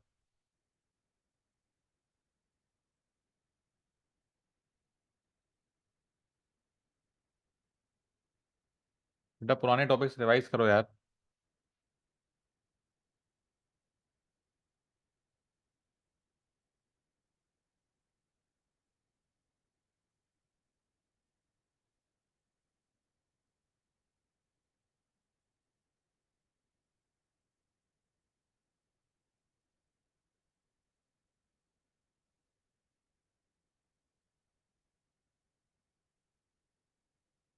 अच्छा बेटा, दो नंबर्स हैं और वेरिएबल हैं और दोनों पे स्क्वायर है, मतलब आइडेंटिटी कौन सी दिमाग में आ रही है? ए स्क्वायर माइनस बी स्क्वायर। अब ये 3 और 27 मसला, ये परफेक्ट स्क्वायर नंबर्स नहीं है। तो जब परफेक्ट स्क्वायर नंबर नहीं होते तो हम क्या करते हैं? कॉमन ले लेते हैं। इसमें कॉमन क्या आ रहा है बच्चों? इसमें 3 कॉमन आ रहा है। जब हम लोग 3 कॉमन लेंगे तो बचेगा क्या? V square minus 9 T square. अब मैं देखूंगा किस नंबर को स्क्वायर करूंगा कि वी स्क्वायर है, वी को, और किस चीज को स्क्वायर करूंगा कि 9 टी स्क्वायर है। तो 3 टी को स्क्वायर करने से 9 टी स्क्वायर आएगा। तो ये बन गया A square minus B square which is A plus B, A minus B. तो 3 ए प्लस बी और ए माइनस बी। ये आपका बेटा आंसर हुआ, इसके 2 मार्क मिलेंगे। जिन बच्चों ने यहाँ 90 लिखा है बेटा, 9 का स्क्वायर तो 81 हो जाता है। हमें तो 9 चाहिए ना, तो 3 को स्क्वायर करेंगे तो 9 आएगा।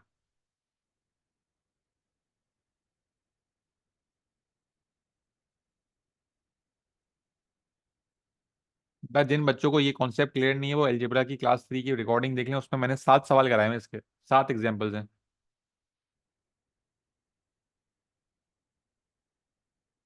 बेटा ये वो वाली आइडेंटिटी नहीं है तालिब। एलजेब्रा रिवाइज करो बेटा।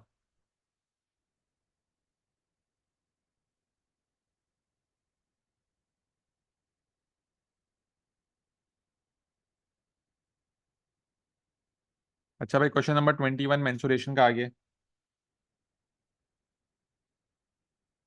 Diagram A shows sector of a circle with centre D radius 3/4y। Obtuse angle E D F is 6s। ठीक है।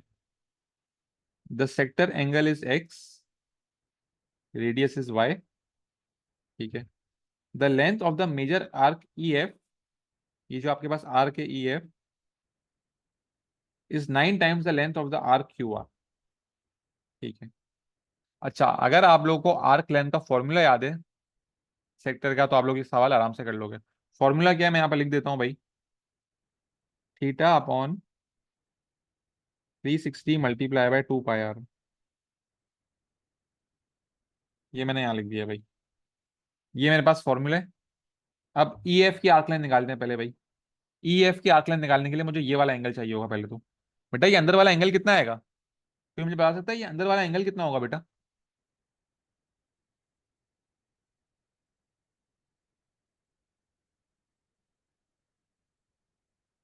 Very good, 360 minus 6x। पूरा सर्कल 360 होता है, उसमें से 6x माइनस कर देंगे। तो 360 माइनस 6x ये थीटा हो गया, divided by 360 multiply by 2 pi, और रेडियस आपको बताया हुआ है 3/4y,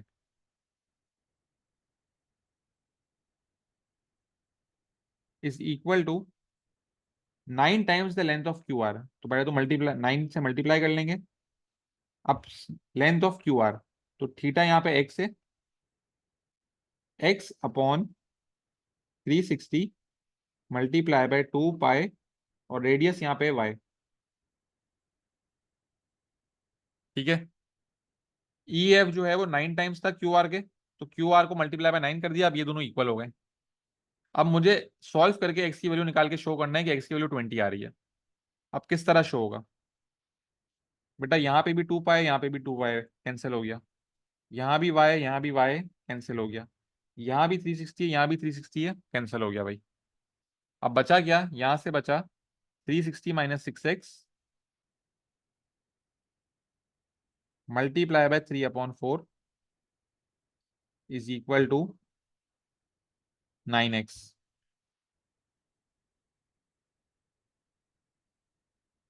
4 यहाँ डिवाइड हो रहा है, वहां जाके मल्टीप्लाई कर देते हैं, 36 आ जाएगा। और 3 यहाँ मल्टीप्लाई हो रहा है, वहां जाके डिवाइड कर देते हैं, 36/3 12 आ जाएगा।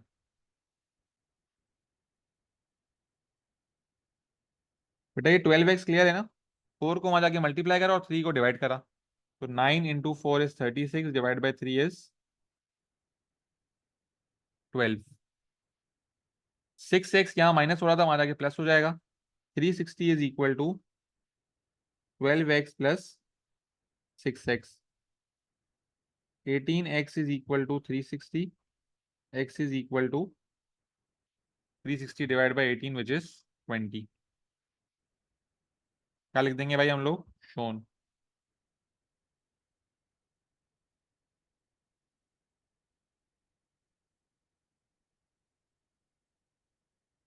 Find the value of y when the area of sector QPR is 2 pi centimetre square. अब एरिया ऑफ सेक्टर का फॉर्मूला क्या है? Theta upon 360, theta upon 360 multiply by pi R square. थीटा जो कि एंगल है, जो कि एक्स है, जो कि अभी मैंने निकाला है 20 आया है, upon 360 multiply by pi, QPR का जो रेडियस है वो y है, इज इक्वल टू 2 पाई। ये पाई और पाई कैंसिल, ये 0 और 0 कैंसिल, 2 1 जार 2 18 जार। ये 18 यहाँ डिवाइड हो रहा है, वहां जाके मल्टीप्लाई हो जाएगा। Y square is equal to 36, square root on both sides, y is equal to 6। 5 mark का मेंसुरेशन का सवाल आपके सामने सॉल्व हुआ है। सिर्फ क्या करना है बच्चों मेंसुरेशन में? फॉर्मूला में वैल्यूज डालनी है और सॉल्व करना है। देखो कितने प्यार से आंसर आया, सिर्फ फॉर्मूला याद होना चाहिए, सिर्फ फॉर्मूला याद होना चाहिए।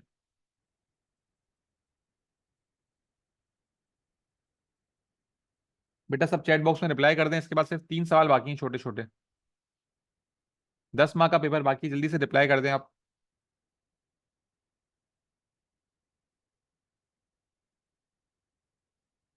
ठीक है, बस 10 मिनट में वाइंड अप करते हैं अब।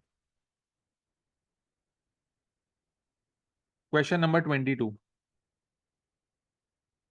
दो राउंड ब्रैकेट्स आपके इसमें मल्टीप्लाई हो रहे हैं। बेटा ये कौन सा टॉपिक है? Show that x² minus 3x is equal to 0। Matrices है भाई हमारे पास। मैट्रिसेस में ये दोनों आपस में क्या हो रहे हैं? मल्टीप्लाई हो रहे हैं और इसके इक्वल है। पहले पार्ट में आपको ये शो करना है। अच्छा, x × x−1 होगा और 3 × 2 होगा। x multiply by x−1 plus 3 multiply by 2, तो ये हो गया x² माइनस x प्लस 6। और इसका आंसर बराबर आ रहा है 2x प्लस 6 के। इसका आंसर बराबर आ रहा है भाई 2x प्लस 6 के। 2x यहाँ प्लस हो रहा है, यहाँ जाके माइनस हो जाएगा, और एक 6 भी यहाँ प्लस हो रहा है, यहाँ दूसरी तरफ आके माइनस हो जाएगा। 6 माइनस 6 0 हो गया। क्या बच गया? x² minus 3x is equal to 0। ये तो आपने कर दिया शो। ठीक है, 2 मार्क मिल गए। पार्ट 2 में बोल रहा है इसको सॉल्व करना है और 2 आंसर बताने हैं। सॉल्व करके 2 आंसर बताने हैं। बेटा बॉटम वाले की यहाँ जरूरत ही नहीं पड़ी ना, नीचे वाले की। नीचे वाले की जरूरत अभी आगे पड़ेगी। जिस चीज की जरूरत है वो निकालेंगे ना। Solve x² minus 3x, 2 answer बताने हैं। नहीं बेटा, इन दोनों में कॉमन क्या आ रहा है? x कॉमन आ रहा है, x कॉमन लेंगे तो x−3 इज इक्वल टू 0। बेटा अब यहाँ पे अगर सिर्फ x लिखा हुआ है, x से यहाँ पे कौन सा नंबर माइनस हो रहा होगा? यहाँ पर x से कौन सा नंबर माइनस हो रहा होगा?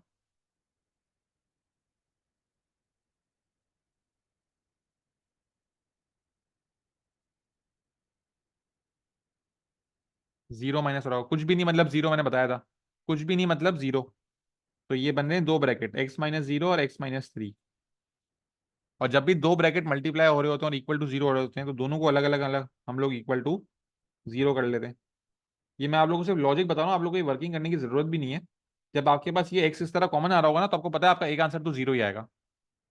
तो एक आंसर आएगा जीरो, और दूसरा आंसर आएगा माइनस थ्री, माना के प्लस हो जाएगा, तो थ्री आएगा। ठीक है, ये आपको सिर्फ समझाने के लिए है। जब भी आपका इस तरह का ब्रैकेट बन रहा हो, आपको पता है एक आंसर जीरो आएगा और दूसरा आंसर जो है वो इस ब्रैकेट से आ जाएगा। ठीक है बेटा। अब देखो पार्ट टू में पूछा find the value of Y when X is greater than zero. तो अब आपको दूसरा ब्रैकेट मल्टीप्लाई करना पड़ेगा, two into X minus one plus X plus one into two. Two multiply by X minus one plus X plus one into two. Two X minus two plus two X plus two. बेटा ये minus two plus two zero हो गया, ये आपके पास आ गया four x. अब आपके पास x के दो आंसर आ रहे थे, एक आ रहा था जीरो और एक आ रहा था थ्री। तो फोर जीरो जार जीरो आएगा एक, और फोर थ्री जार ट्वेल्व आएगा। अब आपको एग्जामिनर ने बोला हुआ है आपका जो आंसर है वो जीरो से बड़ा होना चाहिए, जीरो से बड़ा होना चाहिए। तो ये आंसर नहीं हो सकता, ये आपका आंसर हो जाएगा Y is equal to twelve. Basic बेटा मल्टीप्लिकेशन जिसको आती है उसने यहाँ पे 6 मार्क लिए होंगे। जिसको बेसिक मल्टीप्लिकेशन मैट्रिसेस की आती है उसके यहाँ पे 6 मार्क आने चाहिए।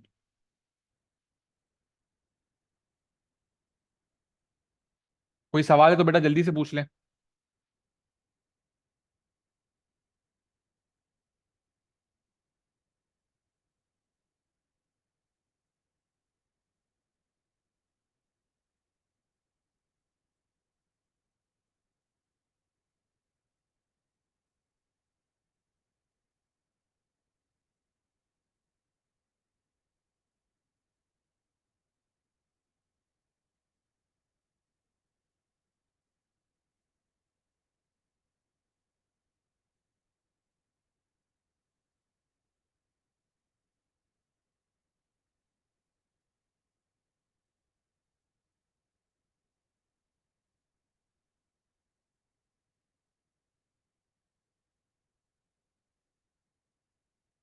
Question number 23, sets and Venn diagram. A shop sells hats, scarves, and gloves. A group of 40 people are asked which items they buy in the shop. Some of the results are shown in the Venn diagram.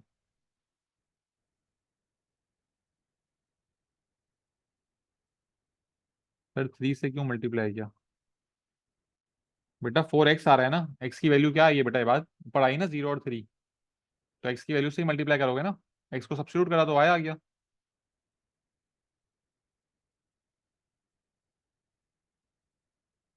यहाँ पे आपके पास four x आया था, four x किसके बराबर है, Y के बराबर है ना बेटा। अब एक्स कैसे आएगा, वाई की वैल्यू कैसे आएगी, एक्स की वैल्यू को सब्स्टिट्यूट करोगे ना बेटा।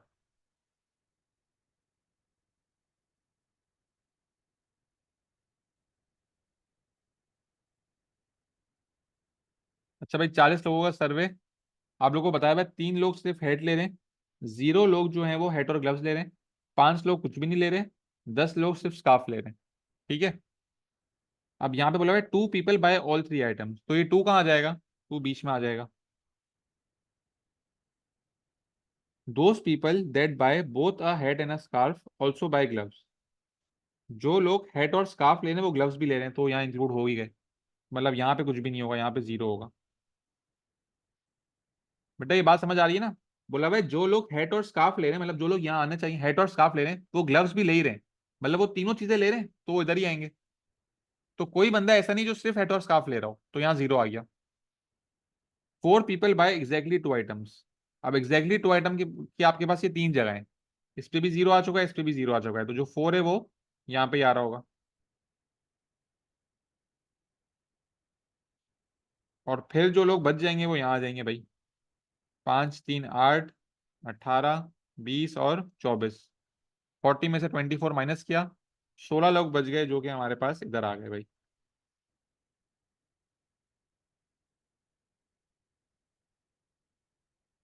Work out N S intersection H union G complement. बेटा कितने लोग इस रीजन में आ रहे हैं, एन नंबर ऑफ पीपल पूछा हुआ है। बेटा आंसर बताएं आप लोग। S intersection H union G complement.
Very good बेटा आमना।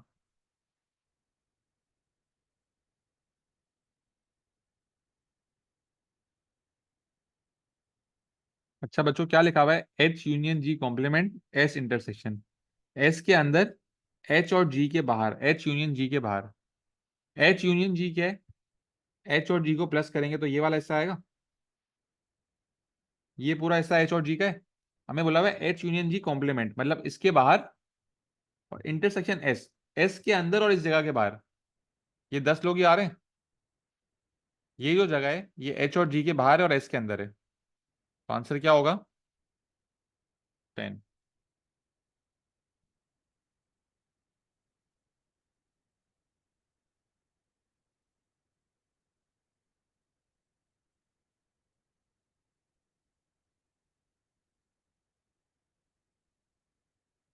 आखिरी सवाल 24, 5 मार्क का, वेक्टर्स।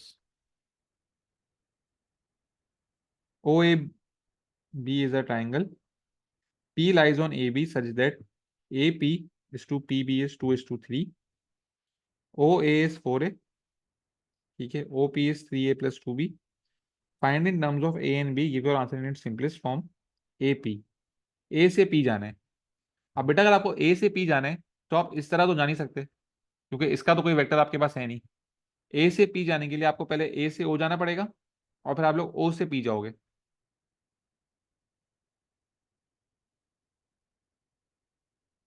A से O गए, फिर O से P गए। अब O से A 4A है बेटा, तो A से O जो है वो आप उल्टी डायरेक्शन में आ रहे हो, तो -4A हो जाएगा। और ओपी क्या होगा, ओपी आप सेम डायरेक्शन में जा रहे हो, तो 3A + 2AB। -4A + 3A is -A,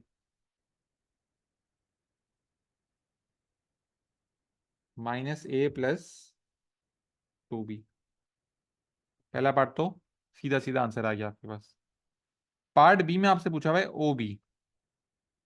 part B में आपसे पूछा है ओ से बी जाना है भाई। अब ओ से बी तो जा नहीं सकते, आपके पास एक रेशियो गिवन है, AP is to PB is 2 is to 3। AP to PB is 2 is to 3। मतलब अगर मैं ए बी की बात करूं, तो ए बी जो पूरा है, ठीक है, उसका 2/5 जो है, ये हिस्सा 2 है और ये पूरा 5 है। तो ए बी का अगर मैं 2/5 निकालूंगा तो ए पी आएगा। ए बी का अगर मैं 2/5 निकालूंगा तो ए बी आएगा। बेटा ये बात आप लोग मानते हो, ये रेशियो 2 है और ये रेशियो 3 है, पूरा 5 होगा, 2/5 ऑफ ए बी, पूरे का 2/5 जो है वो ए पी के बराबर होगा।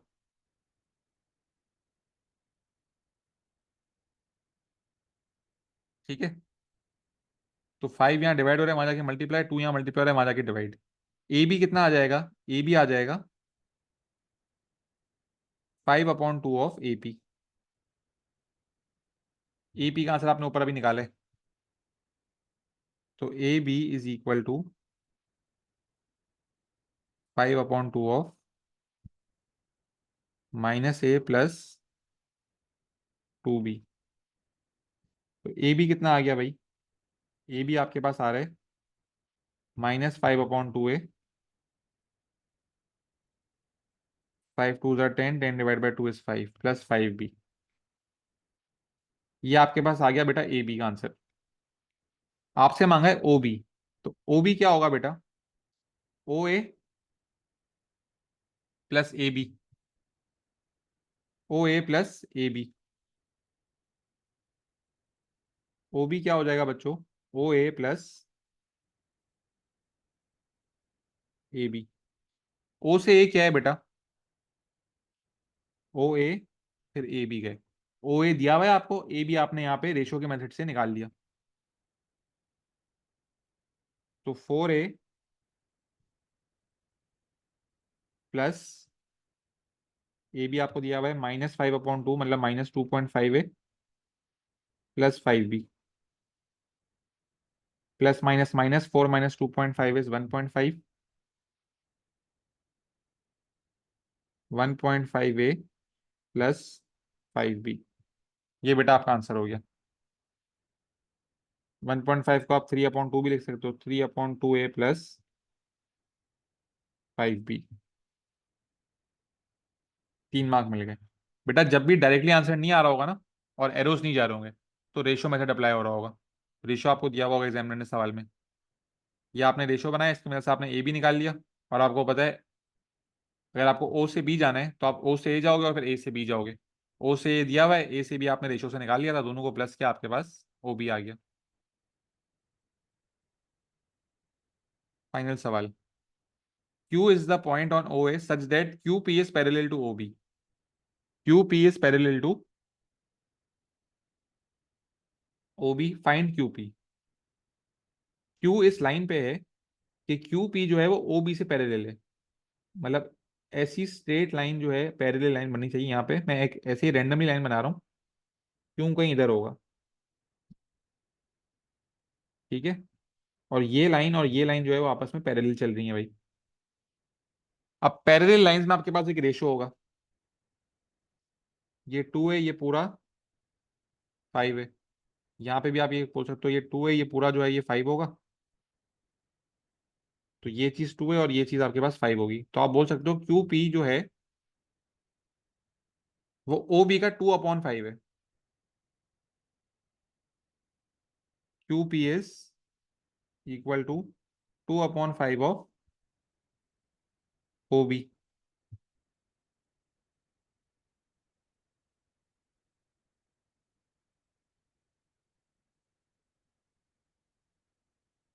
ठीक है।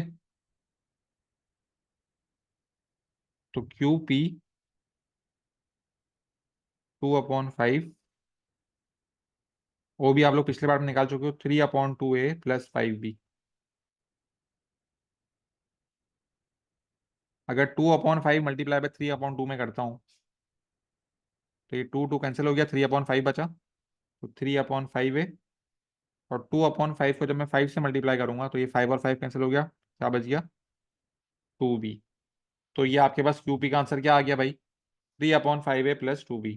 पैरेलल में बेटा आपको क्या बताना चाहिए, आपके पास एक रेशो होता है जिससे वो मल्टीप्लाई हो रहा होता है, वो रेशो आपको देख के निकालना है।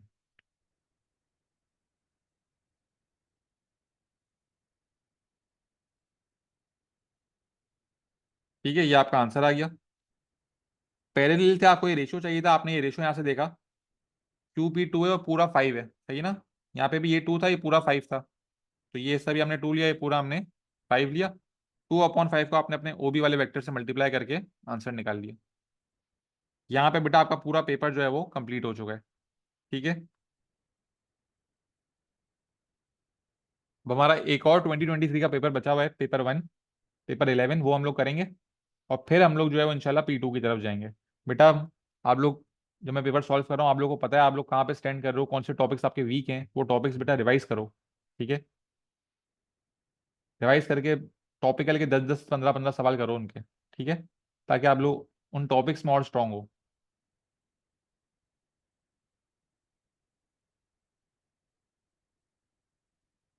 ओके बच्चों, अल्लाह हाफिज, ख्याल रखें अपना।